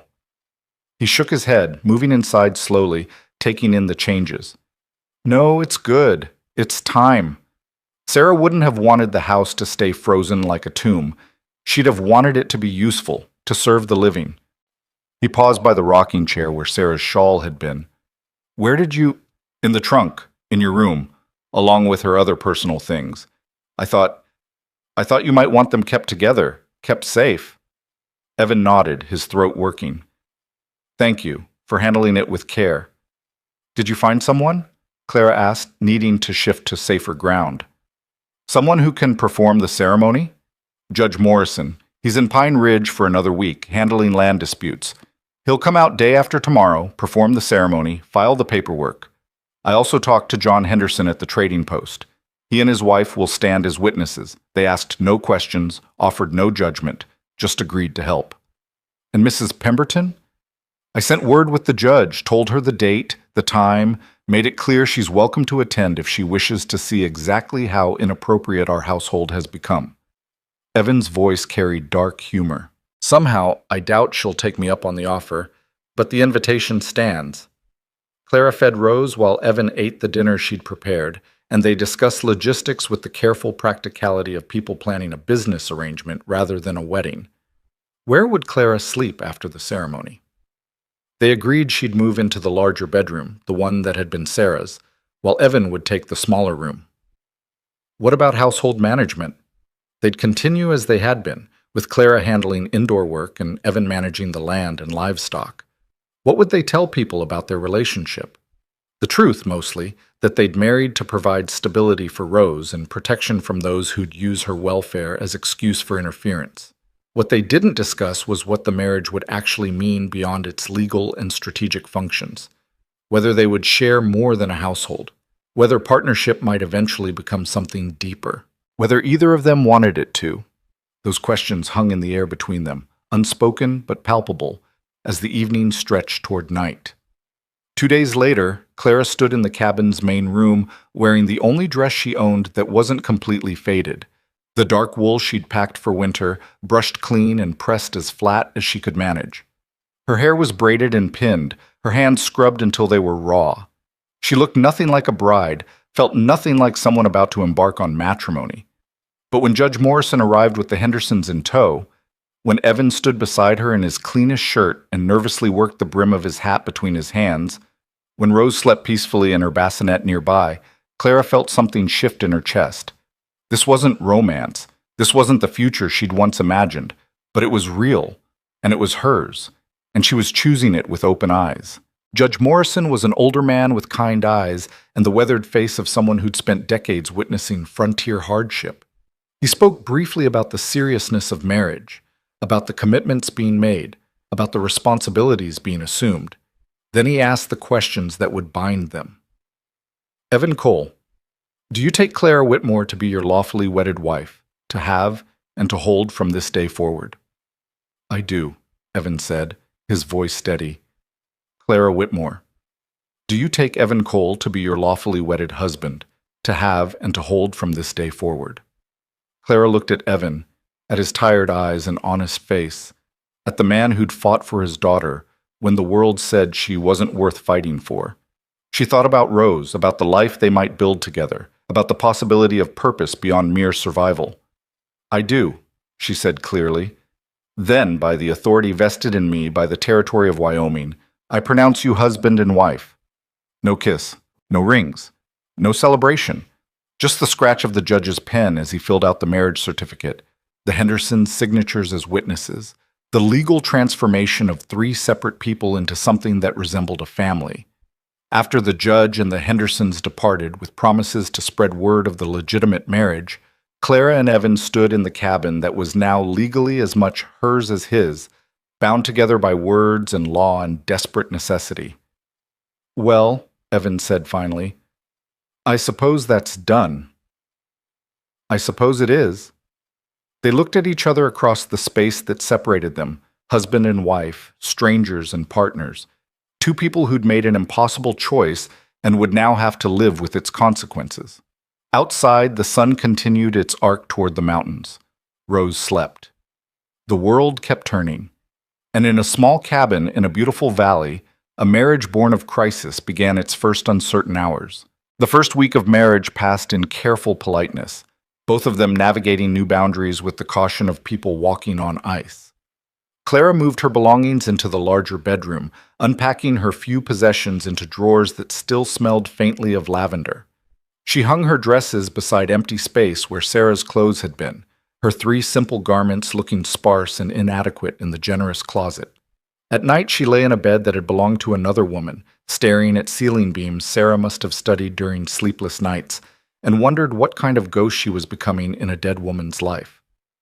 Evan took the smaller room without complaint, though Clara noticed he rarely closed the door completely, as if maintaining the illusion of temporary arrangement. They were scrupulously respectful of each other's privacy, knocking before entering rooms, averting eyes during moments of undress, maintaining the fiction that they were business partners sharing a household rather than husband and wife sharing a life. Rose thrived, oblivious to the complicated dance of adults around her. She'd gained weight noticeably, her face filling out into the round softness of healthy infancy. Her cries grew stronger, more insistent, the sound of a child who expected her needs to be met rather than one fading into resigned silence. Clara fed her every few hours, her body now producing milk in abundance, the physical connection between them deepening even as Clara tried to maintain emotional distance. Because Rose wasn't hers.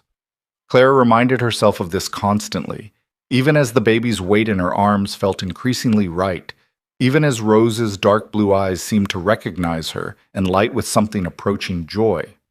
This was temporary. This was service. This was necessary work that would eventually end, leaving Clara once again without purpose. The thought should have been freeing. Instead, it terrified her.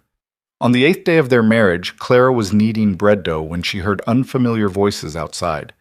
She moved to the window and felt her stomach drop. 3 wagons stood in the yard, and climbing down from them were faces she recognized from Millridge: Mrs. Hutchinson, Thomas Green, the fabric merchant and his wife, and leading them all like a general marshalling troops, Mrs. Pemberton. Evan emerged from the barn, his posture immediately defensive. Clara wiped flour from her hands and stepped onto the porch, her heart hammering but her spine straight. She was married now, legal, respectable. They had no ammunition left. But Mrs. Pemberton's smile suggested otherwise. "Mrs. Cole," the older woman said, her voice dripping false sweetness. "How lovely to see you in your new role. Though I confess the speed of your elevation from unwanted widow to rancher's wife raises certain questions. The only question that matters is whether our marriage is legal," Evan said, moving to stand beside Clara. "Which it is. Judge Morrison filed the paperwork. We have witnesses. Everything is in order." "Oh, I'm sure the paperwork is immaculate," Mrs. Pemberton agreed. "But paperwork doesn't address the fundamental issue, does it? The question of fitness. The question of whether an infant should be raised by a woman who couldn't even keep her own child alive." The words hit Clara like a physical blow. She felt Evan tense beside her, heard his sharp intake of breath. But Mrs. Pemberton wasn't finished. "We've consulted with legal authorities about the situation. It seems that while your marriage may be legitimate, that doesn't automatically grant Mrs. Cole maternal rights to a child who isn't hers by blood, particularly when there are questions about her capability, her history, her fundamental suitability for motherhood." "Rose is my daughter," Evan said, his voice low and dangerous. "I decide who cares for her. I decide who's suitable. Not you, not the church, not anyone else." "Actually, Mr. Cole, the law has something to say about that." Mrs. Pemberton produced a folded document from her bag. "This is a petition for review of child welfare, signed by concerned citizens of Millridge and supported by testimony from multiple witnesses. It requests a formal hearing to determine whether your daughter's current living situation serves her best interests. Clara's vision swam. A hearing meant judges, meant lawyers, meant standing in front of authority and having every failure, every loss, every inadequacy laid bare for examination. It meant losing. Because the world didn't side with women like her. The world never had. "You can't do this," Evan said, but Clara heard the desperation creeping into his voice. "You can't just take a man's child because you don't approve of his choices." "We're not taking anyone," Mrs. Hutchinson interjected, her voice carrying the practiced sympathy of someone who'd perfected cruelty disguised as concern. "We're simply asking that proper authorities examine the situation and determine what's best for an innocent baby. Surely you can't object to that, unless you have something to hide." The implication hung in the air, ugly and unmistakable. Clara felt rage building beneath her fear, hot and unfamiliar. For 2 years in Millridge, she'd accepted their judgment, absorbed their disdain, allowed them to define her worth. She'd believed them when they said her body was wrong, her capacity inadequate, her very existence a kind of failure. But standing on this porch, in a home she'd helped restore, beside a man who'd trusted her with his daughter's life, Clara felt something crack open inside her. Not acceptance, not resignation, pure, burning fury. "Get off our land," she said, her voice quiet but carrying across the yard with unexpected force. Mrs. Pemberton's eyebrows rose. "Excuse me? You heard me? Get off our land. You're not welcome here." Clara descended the porch steps, closing the distance between herself and the assembled crowd. "You want to know about fitness? About capability? Let me tell you what I'm capable of. I've kept a dying infant alive when every single one of you turned your backs. I've fed her from my own body, cared for her day and night, watched her transform from a failing scrap of life into a thriving child. That's what I'm capable of.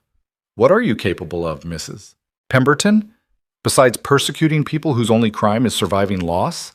How dare you speak to me? How dare you?" Clara's voice rose, surprising herself with its strength. "How dare you wrap your cruelty in concern? How dare you use a baby's welfare as an excuse to satisfy your need to judge and control? Rose is loved here. She's cared for. She's wanted, which is more than you offered when Evan came to town begging for help and you all laughed."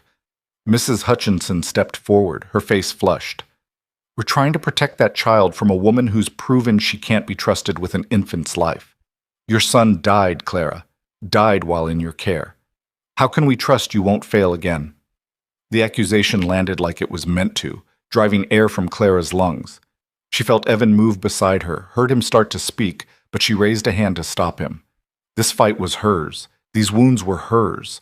And she was done letting other people weaponize her grief. "My son died because he came too early," Clara said, her voice shaking but steady. "Because his lungs weren't developed. Because sometimes babies die despite everything we do to save them. The midwife said so. The doctor confirmed it. But none of you cared about facts. You needed someone to blame, and I was convenient. A woman whose body didn't conform to your standards, whose husband left her, whose existence made you uncomfortable. So you decided I was responsible. You decided I was inadequate. You decided I deserved to be punished for the crime of surviving what should have destroyed me." She took another step forward, and Mrs. Pemberton actually stepped back. "But I'm done accepting your judgment. I'm done believing the lies you tell about me. Rose is alive because of me, thriving because of me. And if you think some piece of paper in a court hearing will change that, you're welcome to try.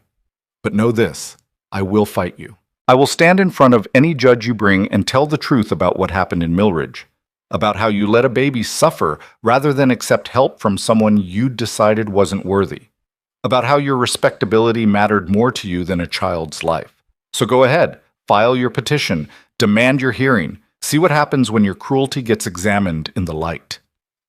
Silence fell over the yard, broken only by the wind moving through the pines and Rose's distant cry from inside the cabin. Claire's hands trembled at her sides, her heart hammering so hard she thought it might break through her ribs, but she held Mrs. Pemberton's gaze without flinching. Finally, Thomas Green cleared his throat. "Maybe we should reconsider this approach. The baby does look healthy, and legally they're married, and the petition stands. Mrs. Pemberton cut him off, but her voice had lost some of its certainty. The hearing will proceed. We'll let proper authorities make the determination. You do that, Evan said, his voice cold. And when those authorities ask why concerned citizens from Millridge waited 3 weeks to raise questions about my daughter's welfare, make sure you explain that you only became concerned after I married the woman who saved Rose's life. I'm sure that won't sound suspicious at all. Mrs. Pemberton's mouth thinned to a razor line. She gathered her skirts and climbed back into her wagon with rigid dignity. The others followed, their expressions ranging from shame to stubborn righteousness. As the wagons pulled away, Clara heard Mrs. Hutchinson's voice carrying back across the meadow. She's always been unnatural. Angry underneath all that fake meekness. This just proves what we suspected all along. The wagons disappeared into the trees, and Clara's knees nearly gave out. Evan caught her elbow, steadying her. Are you all right? No, Clara said honestly. I'm terrified, but I meant every word.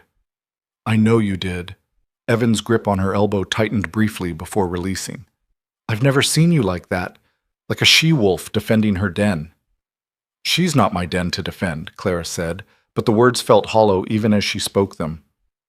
Rose isn't mine. I'm not actually her mother. Aren't you?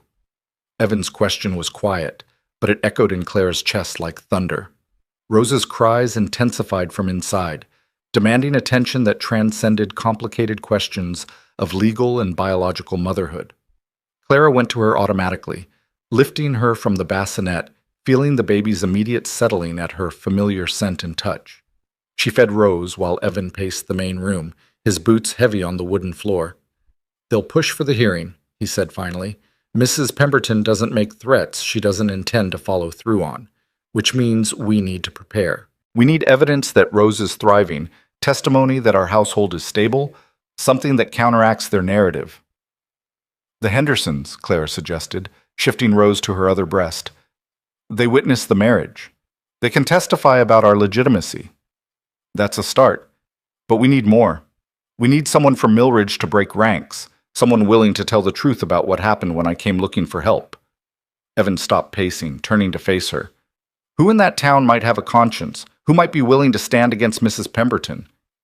Clara thought about the market square, about 2 years of careful observation, about who had looked away with shame versus who had looked away with satisfaction. Martha Sullivan, she said slowly, the woman with the nursing baby. When you approached her that day, she looked conflicted. Her husband stopped you, but she wanted to help. I saw it in her face. Would she testify? I don't know. Her husband has influence in town. Going against Mrs. Pemberton would cost her socially. Clara stroked Rose's downy hair, feeling the baby's suckling slow as she drifted toward sleep. But she has a baby the same age as Rose. Maybe that connection would matter more than social standing. It's worth trying. Evan resumed pacing, his mind clearly working through possibilities. I'll ride to Millridge tomorrow, speak with her directly. If her husband's there, I'll wait until he leaves. If she refuses, at least we tried. And if the hearing goes badly, if the judge sides with them? Evan stopped pacing, his face hardening into an expression Clara had never seen before. Then we leave. Pack everything we can carry, take Rose, and head to California or Oregon, or anywhere they can't find us. I won't let them take her, Clara. I won't let them destroy what we've built here. The certainty in his voice, the absolute conviction that he'd burned down his entire life before surrendering Rose, made something shift in Clara's understanding of the man she'd married. This wasn't just about a father's love for his daughter. This was about refusing to let the world's judgment determine worth, refusing to accept that power and respectability granted authority over human lives. This was about the same fight Clara had been waging in her own way, the same resistance to the lie that some people deserved dignity while others deserved only shame. We won't run, Clara said quietly. We'll fight. We'll stand in that courtroom or hearing room or wherever they drag us, and we'll tell the truth. All of it. The good, the bad, the complicated parts that don't fit into their neat narrative about propriety and fitness. That's a risk. Judges can be unpredictable. Telling the whole truth might give them ammunition we haven't considered. Maybe. But I'm tired of hiding. Tired of apologizing for existing. Tired of letting other people write my story. Clara looked down at Rose, now sleeping peacefully against her chest, milk-drunk and safe. This baby is alive because I refused to stay in my assigned corner, because I stepped forward when everyone said I had no right. That's worth fighting for. Worth defending. Evan crossed the room, settling into the chair across from her. In the afternoon light filtering through clean windows, Claire could see the exhaustion still etched into his face, but also something else. Respect, maybe, or recognition of a kindred spirit. Sarah would have liked you, he said unexpectedly. She had no patience for people who let the world define their limits. She'd have respected your refusal to back down. Tell me more about her, Clara said, surprising herself with the request. Not just the basics. Tell me who she really was. Evan was quiet for a moment, his eyes distant. She was fierce, quick-tempered when she saw injustice, slower to anger about personal slights. She taught herself to shoot because she said women on the frontier couldn't afford to be helpless, then outshot me consistently and wasn't shy about mentioning it. She read everything she could get her hands on, newspapers, books, seed catalogs, anything with words. She wanted to start a school out here eventually, teach children whose families couldn't afford to send them to town. His voice softened. She also snored, loudly, denied it completely, got genuinely offended when I mentioned it. She burned the first 3 attempts at making bread and threw the 4th loaf out the window in frustration. She was terrified of spiders, but would catch them in a jar and release them outside because she said killing something just for being different was wrong. His voice caught. She would have fought like hell to survive childbirth. Would have wanted Rose to live even if it cost her everything. That's who she was. Clara felt tears prickling her eyes, not from sadness, but from the beauty of being trusted with this portrait of a woman she'd never meet, but whose legacy shaped every day of her current life. She sounds extraordinary. She was. And I can't. Evan struggled with words. I married you for Rose's sake. For practical reasons. I want you to know that I'm not trying to replace Sarah. That I'm not expecting... I know, Clara said gently. I didn't expect romance, Evan. I expected partnership, respect, shared purpose. You've given me all of that. It's more than I had any right to hope for. You had every right to hope for more, Evan said, his voice rough. You deserve to be someone's first choice, not their strategic necessity. Maybe, but life doesn't traffic in deserving. It traffics in what is. And what is? Clara looked around the cabin, at the clean windows and organized shelves, at Rose sleeping peacefully, at the man sitting across from her who'd chosen to fight alongside her rather than abandon her to judgment. What is turns out to be more than I imagined possible. The moment stretched between them, intimate without being romantic, honest without being painful. Then Rose stirred, making small sounds in her sleep, and the moment passed into the rhythm of daily care. Evan left for Millridge before dawn the next morning, riding out into gray light with a promise to return before dark. Clara spent the day in anxious activity, baking bread she didn't need, scrubbing floors that were already clean, finding busy work to occupy hands that wanted to shake. She fed Rose, talked to her, sang half-remembered songs, and tried not to imagine worst-case scenarios. When hoofbeats finally sounded in the late afternoon, Clara rushed to the window. Evan was riding up the path, and behind him, carefully picking her way on a gentle mare, was a woman Clara recognized immediately. Martha Sullivan sat side-saddle in a traveling dress, her face pale but determined, a carpetbag strapped to her saddle. Clara met them at the porch, questions dying on her lips when she saw Martha's expression. I can only stay tonight, Martha said before Clara could speak. My husband thinks I'm visiting my sister in Pine Ridge. He'll be furious when he finds out the truth, but... She stopped, swallowed hard. I watched you step forward that day in the market square. Watched you offer help when everyone else, including me, turned away. That's haunted me every night since. So when Mr. Cole came asking for someone to testify, I knew I had to come. Had to try to make it right. You don't have to do this, Clara said, though hope was already blooming in her chest. It will cost you.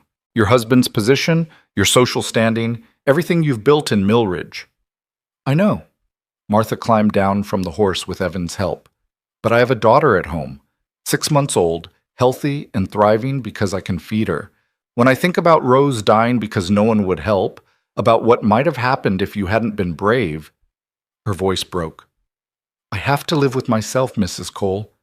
And I can't live with myself if I stay silent and let them destroy you for doing what I should have done. Clara felt tears spilling down her cheeks. She reached out, clasped Martha's hands in hers. Thank you. You can't know what this means. I think I can, Martha said quietly. Evan told me about the hearing, about what Mrs. Pemberton is trying to do. I'll testify. I'll tell them exactly what I saw, what I heard, how everyone refused to help. It won't be comfortable, but it's the truth. That night, the three of them sat around the table while Rose slept, planning their defense like generals preparing for battle. Martha provided names of others in Millridge who'd been uncomfortable with how Evan had been treated, people who might be willing to speak if given courage by example. Evan shared what he knew about the judge who'd been assigned to the hearing, an older man named Carlyle, who was known for fairness, but also for strict adherence to social conventions. He's not going to like that you married so quickly, Martha warned. He'll see it as suspicious, potentially evidence that the marriage is a sham designed to circumvent proper oversight. Then we'll have to convince him otherwise, Clara said. Show him that our partnership is real, functional, beneficial to Rose. How do you prove that in a courtroom? Martha asked. Clara looked at Rose's bassinet, at the baby who'd transformed from dying to thriving in less than 3 weeks. We bring Rose. Let the judge see her. See how healthy she is, how well cared for. Show him the physical evidence of success. That's risky, Evan warned. If she's fussy, if she cries, it could be used against us. Or it could show that she's a normal, healthy baby with normal baby needs, Clara countered. The alternative is leaving her here, making her theoretical, easier to turn into a symbol rather than a real child with real needs. They debated long into the night, weighing risks and strategies, until Martha finally retired to the smaller bedroom Evan had vacated for her use. Evan banked the fire while Clara fed Rose one last time before sleep. Are you frightened? Evan asked quietly, watching her with the baby. Terrified, Clara admitted. But also something else. Determined, maybe. Ready to fight. Good. Evan settled into the rocking chair Sarah had used, his big frame looking almost comical in the delicate furniture. Because I have the feeling this fight is going to require everything we have. Then we'll give everything we have? Clara burped Rose gently, feeling the baby's small body warm and solid against her shoulder. For her, for us, for the chance to prove that worth isn't determined by other people's judgment. The hearing was scheduled for the following Tuesday in Pine Ridge, where Judge Carlyle happened to be settling land disputes. Word spread quickly through the territorial network of gossip and concern, and by the morning of the hearing, a small crowd had gathered outside the trading post where proceedings would take place. Clara dressed carefully in her best wool dress, pinned her hair with extra care, and tried to calm her racing heart.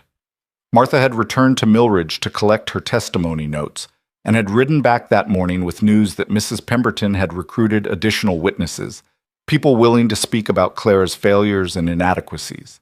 She has the baker's wife testifying about how you kept to yourself, never joined community gatherings, Martha reported, her face grim. And Thomas Green is going to talk about your husband's death, imply there were suspicious circumstances. There were no suspicious circumstances, Clara said, hearing her voice shake. Robert fell. It was an accident. The sheriff confirmed it. They'll twist anything they can, Evan said, strapping on the good belt he saved for town. Make innocent things sound sinister. We just have to stay calm, tell the truth, trust that the judge can see through their manipulation. They rode to Pine Ridge together, Rose wrapped warmly against the autumn chill. The baby was alert and content, her dark blue eyes taking in the passing landscape with infant curiosity. Clara held her carefully, trying to memorize this moment before everything changed. The trading post's back room had been cleared for the hearing, chairs arranged in rough rows, a table set up front for Judge Carlyle. He was a lean man in his 60s, his face weathered by years of frontier service, his eyes sharp and assessing. He nodded curtly as they entered, his expression revealing nothing. Mrs. Pemberton sat in the front row, flanked by her sons and a collection of Millridge's most influential citizens. Mrs. Hutchinson, Thomas Green, the minister, the doctor who'd examined Rose after Sarah's death, all of them watching Clara with expressions ranging from pity to contempt. Judge Carlisle banged a gavel to call order, and the hearing began with his dry recitation of the petition's claims. That Clara Whitmore Cole was unfit to care for an infant based on her history of child loss and questionable moral character. That Evan Cole had married her under suspicious circumstances, potentially to avoid proper oversight of his daughter's welfare. That Rose Cole deserved placement with a stable, established family, rather than remaining in a household of dubious propriety. Mrs. Pemberton testified first, her voice carrying righteous conviction as she described the improper living arrangement, the rushed marriage, Clara's history of loss, and Robert's suspicious death. She painted a picture of desperate people making desperate choices, of a baby used as pawn in an inappropriate relationship. Thomas Green testified next, elaborating on Robert Whitmore's death, with implications that Clara's testimony about an accidental fall couldn't be trusted. The baker's wife spoke about Clara's isolation in Millridge, her refusal to participate in community life, suggesting it indicated mental instability or moral deficiency. Clara sat through it all with her hands clenched in her lap, Rose sleeping peacefully against her chest. Evan's jaw grew tighter with each testimony, his hands gripping his knees so hard his knuckles went white. Then it was their turn to present their defense. Martha Sullivan stood first, her voice shaking but clear as she described the day in the market square, how Evan had begged for help, how everyone had refused, how Clara had been the only person willing to step forward.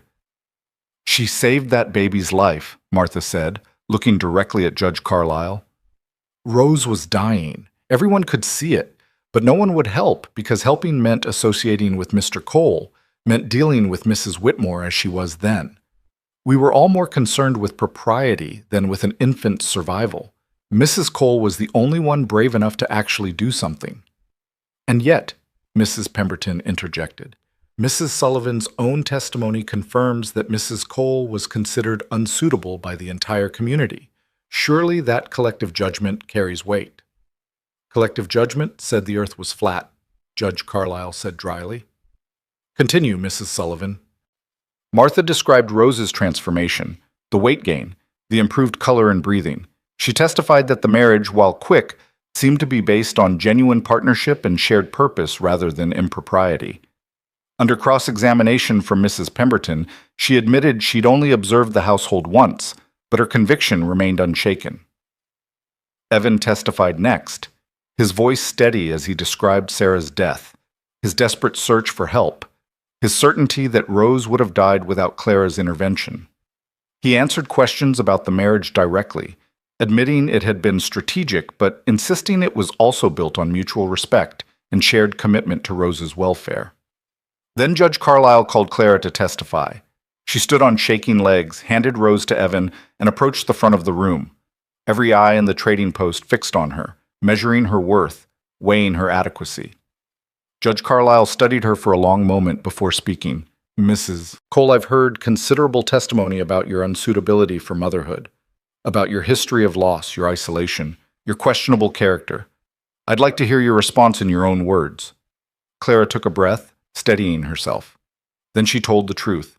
She described her marriage to Robert, her difficult pregnancy, the baby who came too early despite everything the midwife tried. She spoke about holding her son as he died, about the grief that followed, about Robert's inability to forgive what neither of them could have prevented. She admitted his death had likely been suicide rather than accident, spoke about the shame that came with that knowledge, about being blamed for things beyond her control. "The town needed someone to punish," Clara said, her voice gaining strength. "I was convenient, different enough to make uncomfortable, damaged enough to seem deserving. So they decided I was cursed, inadequate, unworthy. And I believed them. For 2 years I believed exactly what they told me about myself." She looked directly at Mrs. Pemberton. "But then Rose needed help, and suddenly my adequacy didn't matter. Suddenly my body wasn't wrong, it was necessary. Suddenly I had value, but only as a tool to save a baby no one else would touch. And when I succeeded, when Rose lived and thrived because of me, that threatened the narrative. So new accusations had to be invented. New reasons I wasn't good enough had to be found." Clara turned back to Judge Carlyle. You want to know if I'm fit to be Rose's mother? Look at her. She's healthy, thriving, loved. She's fed every few hours from my own body, held and cared for and cherished. I may not have given birth to her, but I've given her life in every way that matters. That's my fitness. Not what people say about me, but what I've actually done. The room had gone completely silent. Judge Carlyle's expression remained unreadable, but he was listening intently. Mrs. Pemberton claims this marriage is a sham, Clara continued. Maybe it didn't start as romance. Maybe it was strategy, necessity, mutual benefit. But it's become real partnership built on shared purpose and genuine respect. Evan and I are raising Rose together, building a household together, creating something functional and good. That's worth protecting, worth fighting for. She returned to her seat, her legs nearly giving out as adrenaline drained from her system. Evan reached over, squeezed her hand briefly before releasing it. Judge Carlyle called for final statements. Mrs. Pemberton stood, her voice ringing with conviction about protecting innocent children from unsuitable circumstances. Then the judge turned to Evan. Mr. Cole, do you have anything to add? Evan stood, Rose still in his arms. He didn't speak immediately, just looked down at his daughter, his expression carrying the weight of everything he'd survived and everything he still had to lose. Your Honor, 3 weeks ago my daughter was dying. I'd tried everything, gone everywhere, begged everyone I could find for help. The whole world told me she wasn't worth saving, that I should accept her death and move on. But I couldn't. She's my daughter. She's all I have left of my wife, and she deserves a chance at life. He lifted Rose slightly. Clara gave her that chance, gave us both that chance. She didn't have to. She could have stayed safe in her corner, avoided the judgment that helping me would bring, but she stepped forward anyway. That's the kind of person I want raising my daughter. That's the kind of person I'm honored to call my wife. Rose chose that moment to wake, her cry immediate and insistent. Evan tried to soothe her, but she was clearly hungry, clearly needing what only Clara could provide. Without hesitation, Clara stood and reached for the baby. Rose settled immediately in her arms, her crying easing as Clara prepared to feed her right there in the trading post, in front of the judge and Mrs. Pemberton and everyone who'd come to witness her judgment. Judge Carlyle watched this exchange with sharp attention. Mrs. Cole, are you comfortable nursing in open court? I'm comfortable doing what my daughter needs, Your Honor, Clara said firmly, regardless of who's watching. The judge's lips twitched, almost a smile. He looked at Rose, now latching and feeding contentedly, her small hand kneading against Clara's breast. The petition is denied, he said flatly. Mrs. Pemberton shot to her feet. Your Honor, you can't simply— I can, and I have. Judge Carlyle's voice carried absolute authority. I see a healthy infant, well cared for by parents who clearly love her. I see a marriage that may have started as strategy, but appears to have developed into genuine partnership. I see no evidence of neglect, abuse, or moral corruption beyond what Mrs. Pemberton's imagination has manufactured. He stood, gathering his papers. Mrs. Cole's history of loss is tragic, but it's not evidence of inadequacy. Her isolation in Millridge speaks more to that community's cruelty than to her character, and her willingness to risk everything to save a stranger's child demonstrates exactly the kind of moral fiber we should hope to see in parents. He turned to Mrs. Pemberton. Your petition appears motivated more by desire to punish than to protect. I will not allow this court to become an instrument of your vengeance. The matter is closed. The gavel came down with a sharp crack that echoed in the suddenly silent room. Mrs. Pemberton's face flushed dark red. She opened her mouth to protest further, but Judge Carlyle had already gathered his things and was leaving through the back door. The Millridge contingent sat in stunned silence for a moment before beginning to file out, their expressions ranging from shame to resentment. Clara sat holding Rose, hardly daring to believe what had just happened. They'd won. Actually won. Evan's hand found her shoulder, gripping tight. Martha Sullivan was crying openly, her face split in a broad smile. The Hendersons, who'd sat quietly in the back throughout, came forward to offer congratulations and support. But Clara's attention was on Rose, feeding peacefully in her arms, oblivious to the battle that had just been fought for her sake. This baby who wasn't hers by blood, but had become hers in every other way. This child she'd fought for, testified for, risked everything to protect. Her daughter, she thought, in all the ways that mattered. Her daughter. The ride back to the ranch felt surreal, as if they'd crossed from one world into another. Clara held Rose wrapped against the autumn chill, while Evan guided the wagon through lengthening shadows. Behind them, Martha Sullivan had ridden toward Pine Ridge to stay with friends before facing her husband's inevitable anger, her parting words still echoing in Clara's mind. Some things are worth losing everything for. Neither Clara nor Evan spoke much during the journey. The weight of what had happened, what they'd survived, seemed too enormous for words. Rose slept peacefully, her breathing deep and even, unaware that her entire future had hung in balance just hours before. When the cabin came into view, golden light from the setting sun painting its log walls amber, Clara felt something release in her chest. Home, she thought. Not just shelter, not just strategic necessity, but actual home. Evan helped her down from the wagon, his hands lingering at her waist a moment longer than strictly necessary. Their eyes met, and Clara saw her own exhausted relief mirrored in his face. "We did it," he said quietly. "We did," Clara agreed, then corrected herself. "You did. Your testimony about wanting me to raise Rose, about being honored to call me your wife. That's what convinced Judge Carlisle. That's what made it real." "I meant every word." Evan's voice carried an intensity that made Clara's breath catch. "I know this started as strategy, but Clara, what you did today, standing in front of all those people and telling the truth about your pain, defending not just yourself but us, what we're building here." He stopped, seemed to struggle for words.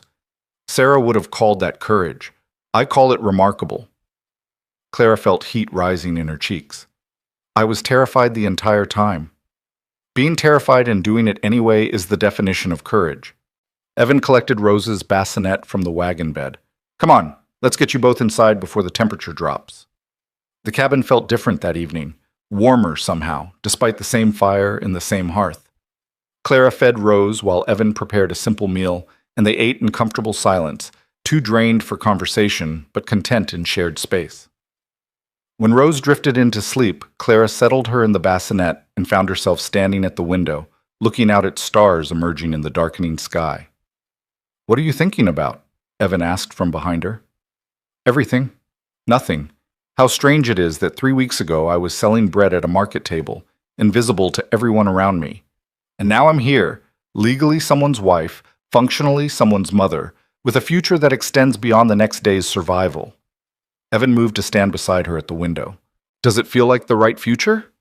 Clara considered this carefully, examining her feelings with the honesty the question deserved. "It feels like a future I didn't know I was allowed to want, which isn't quite the same as right, but it's something. It's more than I had." "You deserve more than just more than you had," Evan said quietly. "You deserve someone who chose you first, who wanted you for who you are rather than what you could provide." "Maybe," Clara turned to face him, studying his weathered face in the firelight. "But wanting and deserving don't always align with what's possible. And what's possible here, partnership, shared purpose, building something functional together, that's not nothing, Evan. That's actually quite a lot." "It is," he agreed.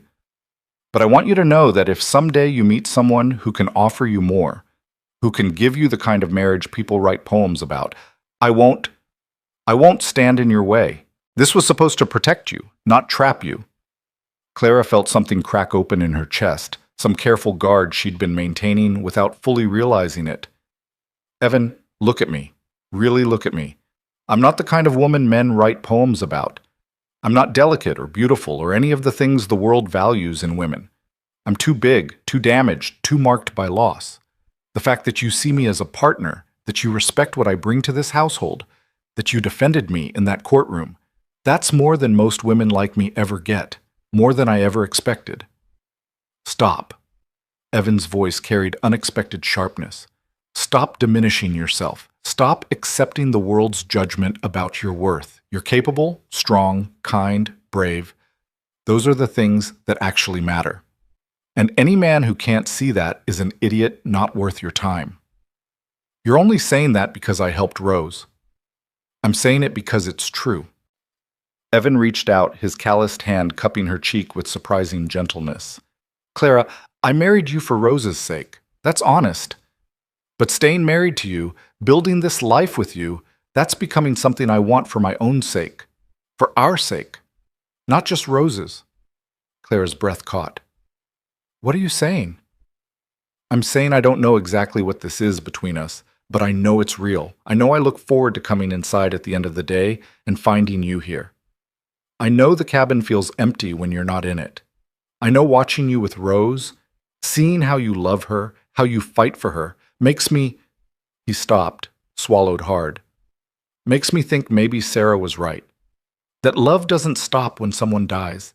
It just changes shape, makes room for new kinds of love alongside the old. Tears spilled down Clara's cheeks before she could stop them. I'm not trying to replace her. I could never... I know. And I'm not asking you to. Sarah will always be a part of me, part of this ranch, part of Rose's story. But that doesn't mean there's no room for you to be part of it too. Doesn't mean what we're building together is less valuable because it started from necessity rather than romance. He brushed tears from her cheeks with his thumb, his touch achingly gentle. I'm not good with words like this. Sarah was the eloquent one. But I need you to know that you're not just convenient, not just functional. You're important to me, to Rose, to this family we're building. Clara leaned into his touch, letting herself feel the warmth of his hand against her skin, the solid presence of him beside her. I don't know how to do this. How to believe I'm allowed to want more than just survival. How to trust that this won't be taken away the moment I let myself fully claim it. We figure it out together, Evan said simply. One day at a time. No grand promises, no pressure to feel things we don't feel. Just partnership, honesty. Taking care of each other while we take care of Rose. Can that be enough for now? Clara nodded, not trusting her voice. Evan pulled her into an embrace, careful and respectful, but undeniably real. Clara allowed herself to lean against his chest, to feel his heartbeat steady beneath her cheek, to accept comfort she'd been denying herself for years. They stood like that for a long moment, two damaged people learning to hold each other's broken pieces with care. Then Rose stirred, making small sounds that would soon become full cries, and they separated naturally, returning to the rhythms of caregiving that had become their shared language. The weeks that followed the hearing brought changes both subtle and profound. Word spread through the territorial network that Judge Carlisle had denied Mrs. Pemberton's petition, and the story took on different shapes depending on who was telling it. Some painted Clara as a manipulative woman who'd trapped a grieving widower. Others saw her as a hero who'd saved an innocent child. Most simply noted the facts and moved on, filing the Cole household under complicated but functional in the ledger of frontier life. Mrs. Pemberton made one final attempt at interference, sending a letter to territorial authorities questioning Judge Carlisle's judgment. The response was swift and unequivocal. Unless new evidence of actual harm or neglect emerged, the case was closed and further harassment would result in legal consequences for the complainant. The letter sat on Clara's kitchen table for a week, tangible proof that the threat had finally ended, before Evan used it to start a fire one cold morning. Martha Sullivan paid a price for her testimony. Her husband, furious at her defiance and the social consequences it brought, grew distant and cold. But Martha visited the ranch monthly, bringing her daughter to play with Rose as they grew, building a friendship with Clara rooted in mutual respect and shared understanding of courage's cost. Eventually, her husband's anger faded into grudging acceptance, and Martha's willingness to stand against community judgment slowly shifted how some in Millridge viewed both her and the Cole family.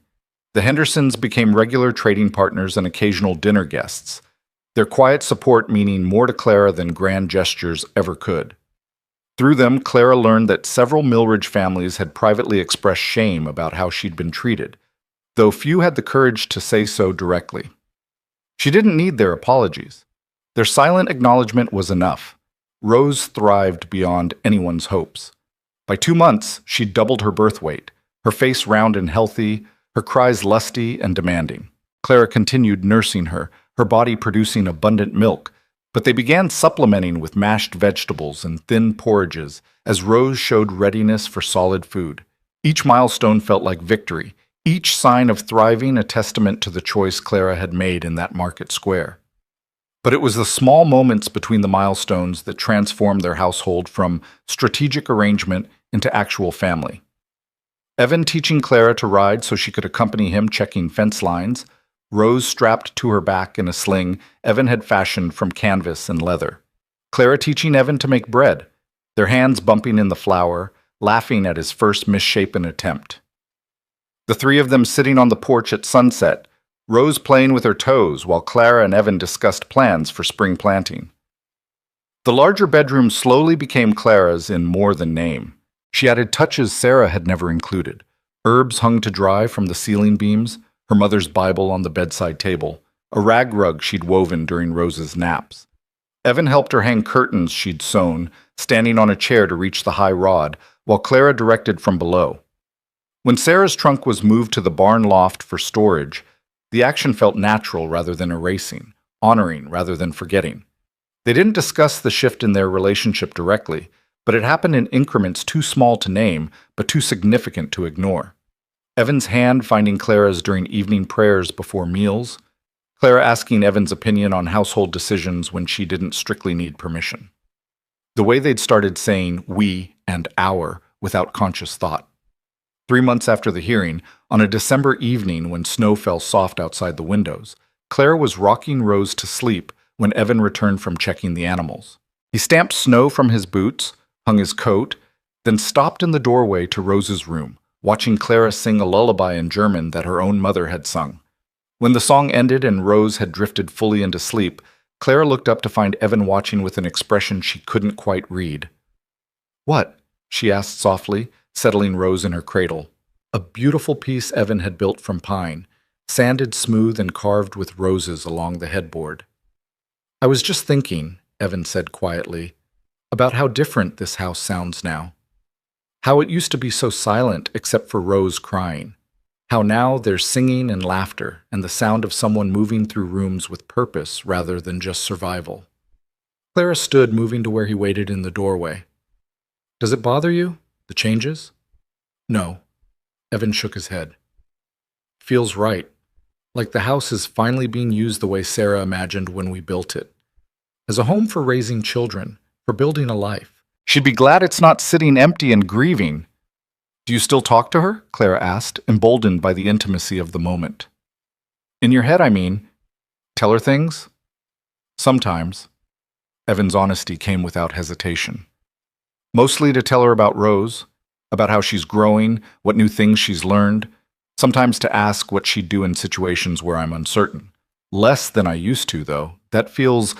I don't know if it's good or bad, but it's true." "I think it's healing," Claire said gently. "Moving forward doesn't mean forgetting.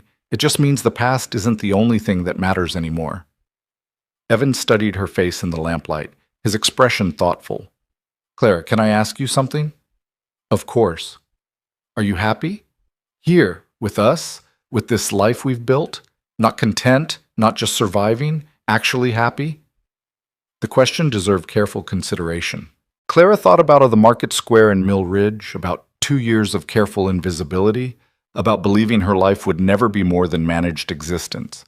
Then she thought about Rose's weight in her arms, about the satisfaction of bread rising in her own kitchen, about Evan's quiet presence making the cabin feel safe rather than confining. "I'm happier than I ever thought I'd be again," she said honestly. "There are still hard moments, still times when I'm afraid this will be taken away or that I'll fail somehow. But yes, Evan, I'm happy." "Good." Evan reached out, taking her hand in his. "Because I want you to be happy. Want this to be home for you, not just obligation or duty." Clara squeezed his hand, feeling the calluses from ranch work, the strength that had carried Rose when she was dying and defended Clara when the world called her unworthy. "It is home. You've made it home." They stood like that for a moment, hands joined, something shifting between them that felt like crossing a threshold. Then Evan cleared his throat, releasing her hand with what seemed like reluctance. "I should let you get some rest. Rose will be up again in a few hours."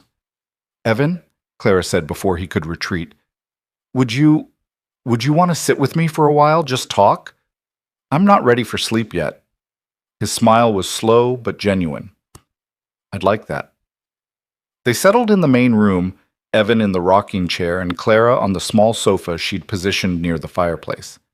They talked about small things, the coming winter, plans for the ranch, whether they should get a milk cow, or continue trading with the Hendersons for dairy.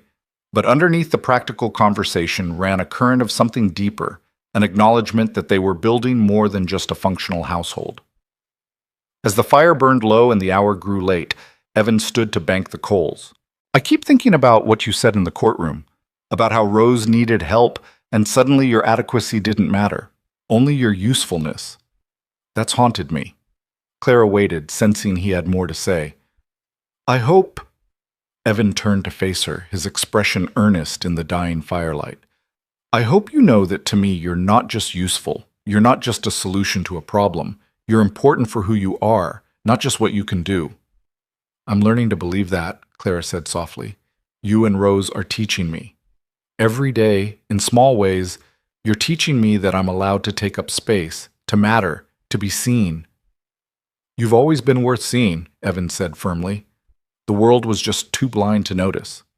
Clara felt tears prickling her eyes, not from sadness, but from the overwhelming gift of being truly seen, truly valued. Thank you for saying that, for meaning it. Evan crossed to where she sat, extending his hand. Come on, let me walk you to your room like a proper gentleman. Clara took his hand, letting him pull her to her feet. They walked the short distance to her bedroom door, a journey that took perhaps 5 steps but felt significant somehow. At the threshold, Evan paused. Clara, I know we agreed this marriage was about partnership, not romance. And I'm not trying to change the terms without asking, but I need you to know, if someday you wanted more, if you ever felt like this could be more than just practical arrangement, I'd welcome that. I'd want that. Clara's breath caught. Evan, you don't have to answer now, he said quickly. I just needed you to know that the door is open if you ever want to walk through it. No pressure, no expectations, just possibility. He raised her hand to his lips, pressed a gentle kiss to her knuckles, then released her and stepped back. Good night, Clara. Sleep well. Good night, she managed, her voice barely a whisper. She closed the door and leaned against it, her heart racing. Possibility, he'd said. The word echoed in her mind as she changed into her nightgown, as she climbed into bed, as she lay in the darkness listening to the cabin settle around her. For 2 years, she'd believed possibility was something other people had, something women like her weren't permitted to claim. But now, in this house, with this man and this baby who'd become her family, possibility felt like something she might actually be allowed to reach for.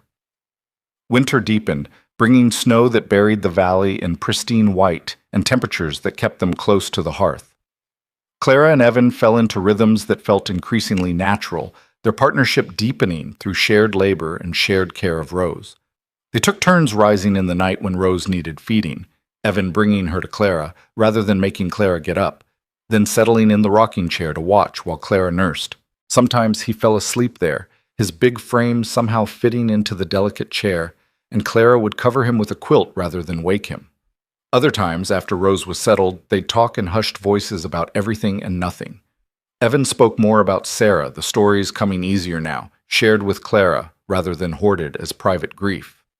Clara spoke about her parents, both long dead, about her childhood dreams of marriage and family, about learning to let those dreams evolve into new shapes. I used to think happiness had to look a certain way, Clara admitted one night, Rose sleeping between them in the big bed they'd started sharing platonically when the temperature dropped below freezing. That it required romance and passion and the kind of love people sing about. But now I think maybe happiness is simpler. Maybe it's knowing someone has your back, knowing you're building something good together, knowing you matter to the people who matter to you. Evan, lying on his side facing her across Rose's sleeping form, smiled. Sarah used to say something similar. That frontier life required letting go of fairy tale expectations and embracing the beauty in functional partnership. She said the best marriages were the ones where both people worked toward shared goals, where respect mattered more than romance. She sounds very wise. She was, but she also... Evan paused, his hand gently touching Rose's downy hair. She also said that respect could grow into love if you let it. That the deepest kind of love was built on foundation of friendship and partnership, not just attraction. Clara's heart beat faster. Do you think that's true? I'm starting to. Evan's eyes met hers in the lamplight. I'm starting to think maybe what we're building here could become that kind of love, if we both wanted it to. Not replacing what I had with Sarah, but creating something new alongside it. I'd like that, Clara whispered, the admission feeling like jumping off a cliff. I'd like to try. Evan reached across Rose, his hand finding Clara's. Then we'll try. No rush, no pressure. We'll just keep building what we're building and see where it takes us. They fell asleep like that, hands joined across the baby who'd brought them together, 3 people becoming a family through choice and courage, and the slow, steady work of learning to trust. Spring came late to the valley, but arrived eventually, melting snow revealing land ready for planting. Rose turned 6 months old, sitting up on her own, babbling in nonsense syllables that Clara and Evan treated like profound conversation. Her dark blue eyes had lightened to match Evan's gray-green, though her dark hair remained Sarah's legacy. She laughed easily, reached for both Clara and Evan with equal enthusiasm, and showed no signs of the fragile infant who'd nearly died in a market square months before. On a warm April morning, Clara was hanging laundry while Rose played on a blanket nearby when she heard wagon wheels approaching. Her first instinct was still fear. Mrs. Pemberton returning, authorities coming to question. But the fear faded when she recognized Martha Sullivan's cheerful wave. Martha climbed down from the wagon with her daughter balanced on her hip, both of them wearing matching smiles. I come bearing news and offerings, Martha announced, producing a basket filled with fresh bread and preserves. Also gossip, if you're interested. Always interested in gossip, Clara admitted, settling them at the outdoor table Evan had built for working in good weather. What's happening in Millridge? Mrs. Pemberton has directed her reforming energy toward the saloon, Martha said, with barely suppressed glee. Decided fallen women and demon alcohol are more pressing concerns than your household. The saloon owner told her where she could direct her concerns. Very publicly, and now she's persona non grata at half the establishments in town. Clara laughed, surprised by how little satisfaction she felt in Mrs. Pemberton's comeuppance. I hope she finds more productive outlets for her energy. You're generous. Martha set her daughter down to play with Rose. The 2 babies immediately engaged in the serious business of grabbing each other's toes. Most people would enjoy her fall from grace. Maybe 6 months ago I would have, Clara admitted. But now I'm just grateful to be building something good here. What happens in Millridge doesn't matter as much anymore. Speaking of building something good, Martha said with studied casualness, you and Evan seem quite close lately. The Hendersons mentioned you 2 were holding hands at the trading post last week. Clara felt heat rising in her cheeks. It's complicated. Complicated like you're falling in love with your husband? Martha's tone was teasing but kind. Clara, that's not complicated. That's wonderful. Is it? Clara watched Rose and Martha's daughter playing, her heart full in ways she still didn't quite know how to name. I keep waiting for something to go wrong, for this to be taken away, for the world to decide I'm not allowed to be this happy. The world doesn't get to decide, Martha said firmly. You've earned this happiness. You've fought for it, bled for it, stood in courtrooms and defended it. Stop waiting for permission to claim it fully. The words settled into Clara's chest, taking root. Martha was right. She'd spent too long waiting for the world's approval, for someone to tell her she was allowed to want more than survival. But happiness wasn't something granted by external authority. It was something chosen, claimed, built with daily decisions to reach for more than just existing. When Evan came in from the fields for lunch, Clara met him at the door with Rose in her arms and decision in her heart. I need to tell you something, she said, before courage could fail. Evan's expression shifted to concern. Is everything all right? Yes. Better than all right. Clara took a breath, steadying herself. I just need you to know that I'm not waiting anymore. For permission or the right moment or certainty about the future. I'm choosing this. Choosing us. Choosing to build a real marriage, not just a strategic one. If that's what you still want. Evan's face transformed, relief and joy flooding his features. He stepped forward, cupping Clara's face in his work-roughened hands. It's what I want. It's what I've been wanting for months but was afraid to push for. Then stop being afraid, Clara said, echoing his words from their wedding night. We've both been afraid long enough. Evan kissed her then, gentle and careful, asking permission even as he claimed it. Clara kissed him back, Rose giggling between them, the three of them wrapped in afternoon sunlight and the promise of becoming what they'd already been building. A family, real and chosen and worth fighting for. Martha and her daughter left shortly after with knowing smiles and promises to visit soon. Clara and Evan spent the afternoon working side by side, the comfortable silence between them now charged with new understanding. When evening came and Rose was settled for sleep, they stood together on the porch, watching stars emerge over the mountains. I never thought I'd be here, Clara said quietly. Never thought I'd have a second chance at family, at love, at building a life worth living. Me neither, Evan admitted, his arm around her waist, holding her close. I thought the best parts of my life were behind me. But this, you, Rose, what we're creating together, this is better than I imagined possible. Sarah would approve? Sarah would be thrilled, Evan said with certainty. She always said life was too short to waste on fear and regret, that the right way to honor loss was to embrace the gift of second chances. Clara leaned into his warmth, feeling safe in ways she'd forgotten were possible. Then let's embrace it, fully, completely, without holding back. Agreed, Evan said, pressing a kiss to her temple. Starting right now. The months that followed were marked not by grand gestures, but by small confirmations of shared life.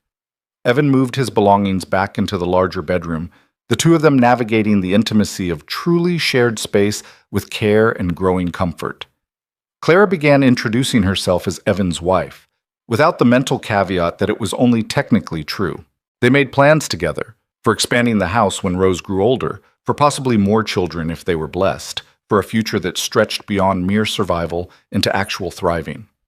Rose grew into a bright, active toddler, calling Clara Mama, with the absolute certainty of a child who knew where she belonged. The first time she said it, Clara cried, overwhelmed by the gift of being claimed so completely.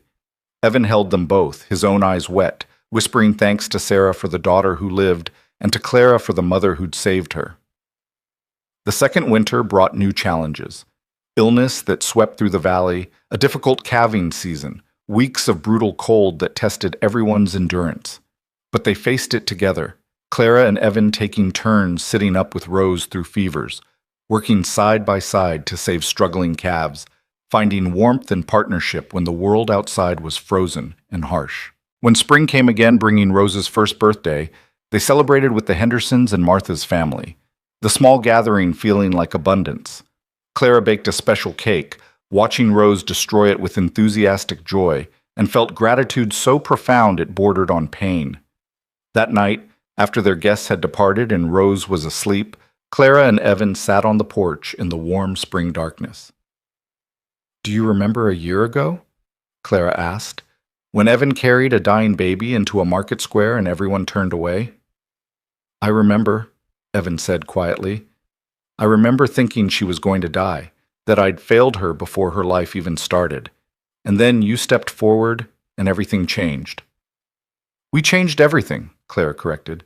Together. By refusing to accept what the world said was inevitable.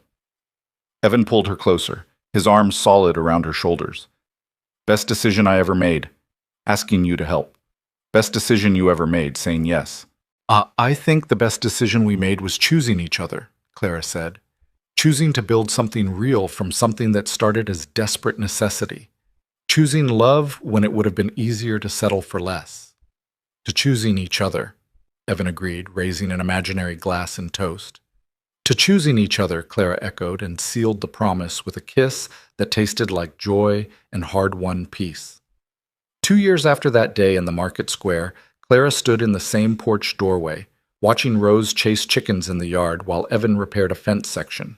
Her hand rested on her gently swelling belly, feeling the flutter of new life, a pregnancy that terrified and thrilled her in equal measure, but which she faced with Evan's unwavering support and her own hard-won confidence. The town of Millridge had faded into irrelevance, though Clara heard occasional news through Martha's visits. Mrs. Pemberton had moved to Denver to live with her daughter, Mrs. Hutchinson had been caught in a financial scandal involving her husband's bank. The market square where Clara had once sold bread from a corner table had burned down and been rebuilt without her ever returning to see it. She didn't need to return. That life, that version of herself who'd believed invisibility was all she deserved, no longer existed. In its place was a woman who'd fought for her family, who'd stood in courtrooms and defended her right to love and be loved, who'd learned that worth wasn't determined by other people's judgment, but by what you built with your own hands and heart. Rose shrieked with laughter as Evan scooped her up, spinning her in circles before settling her on his shoulders. He caught Clara watching and smiled, that slow, genuine smile that still made her heart skip. He carried Rose to the porch, both of them flushed and happy. "Mama," Rose demanded, reaching for Clara. "Mama, look! Papa flew me!" "I saw, sweetheart," Clara said, pulling Rose into her arms, savoring the solid weight of her, the absolute trust in her embrace. "You were flying so high." "Like a bird," Rose announced with toddler certainty. Evan wrapped his arms around both of them, his hand finding Clara's belly, feeling for the baby who would join them in late autumn. "Our family keeps growing," he said with quiet wonder. "It does," Clara agreed, looking at the cabin that had become home, at the land they'd cultivated together, at the future they'd built from the ruins of past loss. "And it's more than I ever dreamed possible." Rose wriggled free, demanding to be set down so she could return to chicken chasing. Clara and Evan watched her go, their hands joined, their hearts full. "Do you ever think about that day," Evan asked, "when I burst into the market square with a dying baby?" "Sometimes," Clara admitted.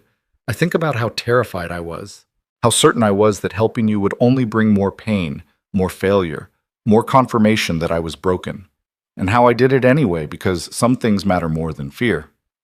"Thank you," Evan said, his voice rough with emotion, "for being brave enough to step forward, for saving Rose, for saving me, for building this life with me."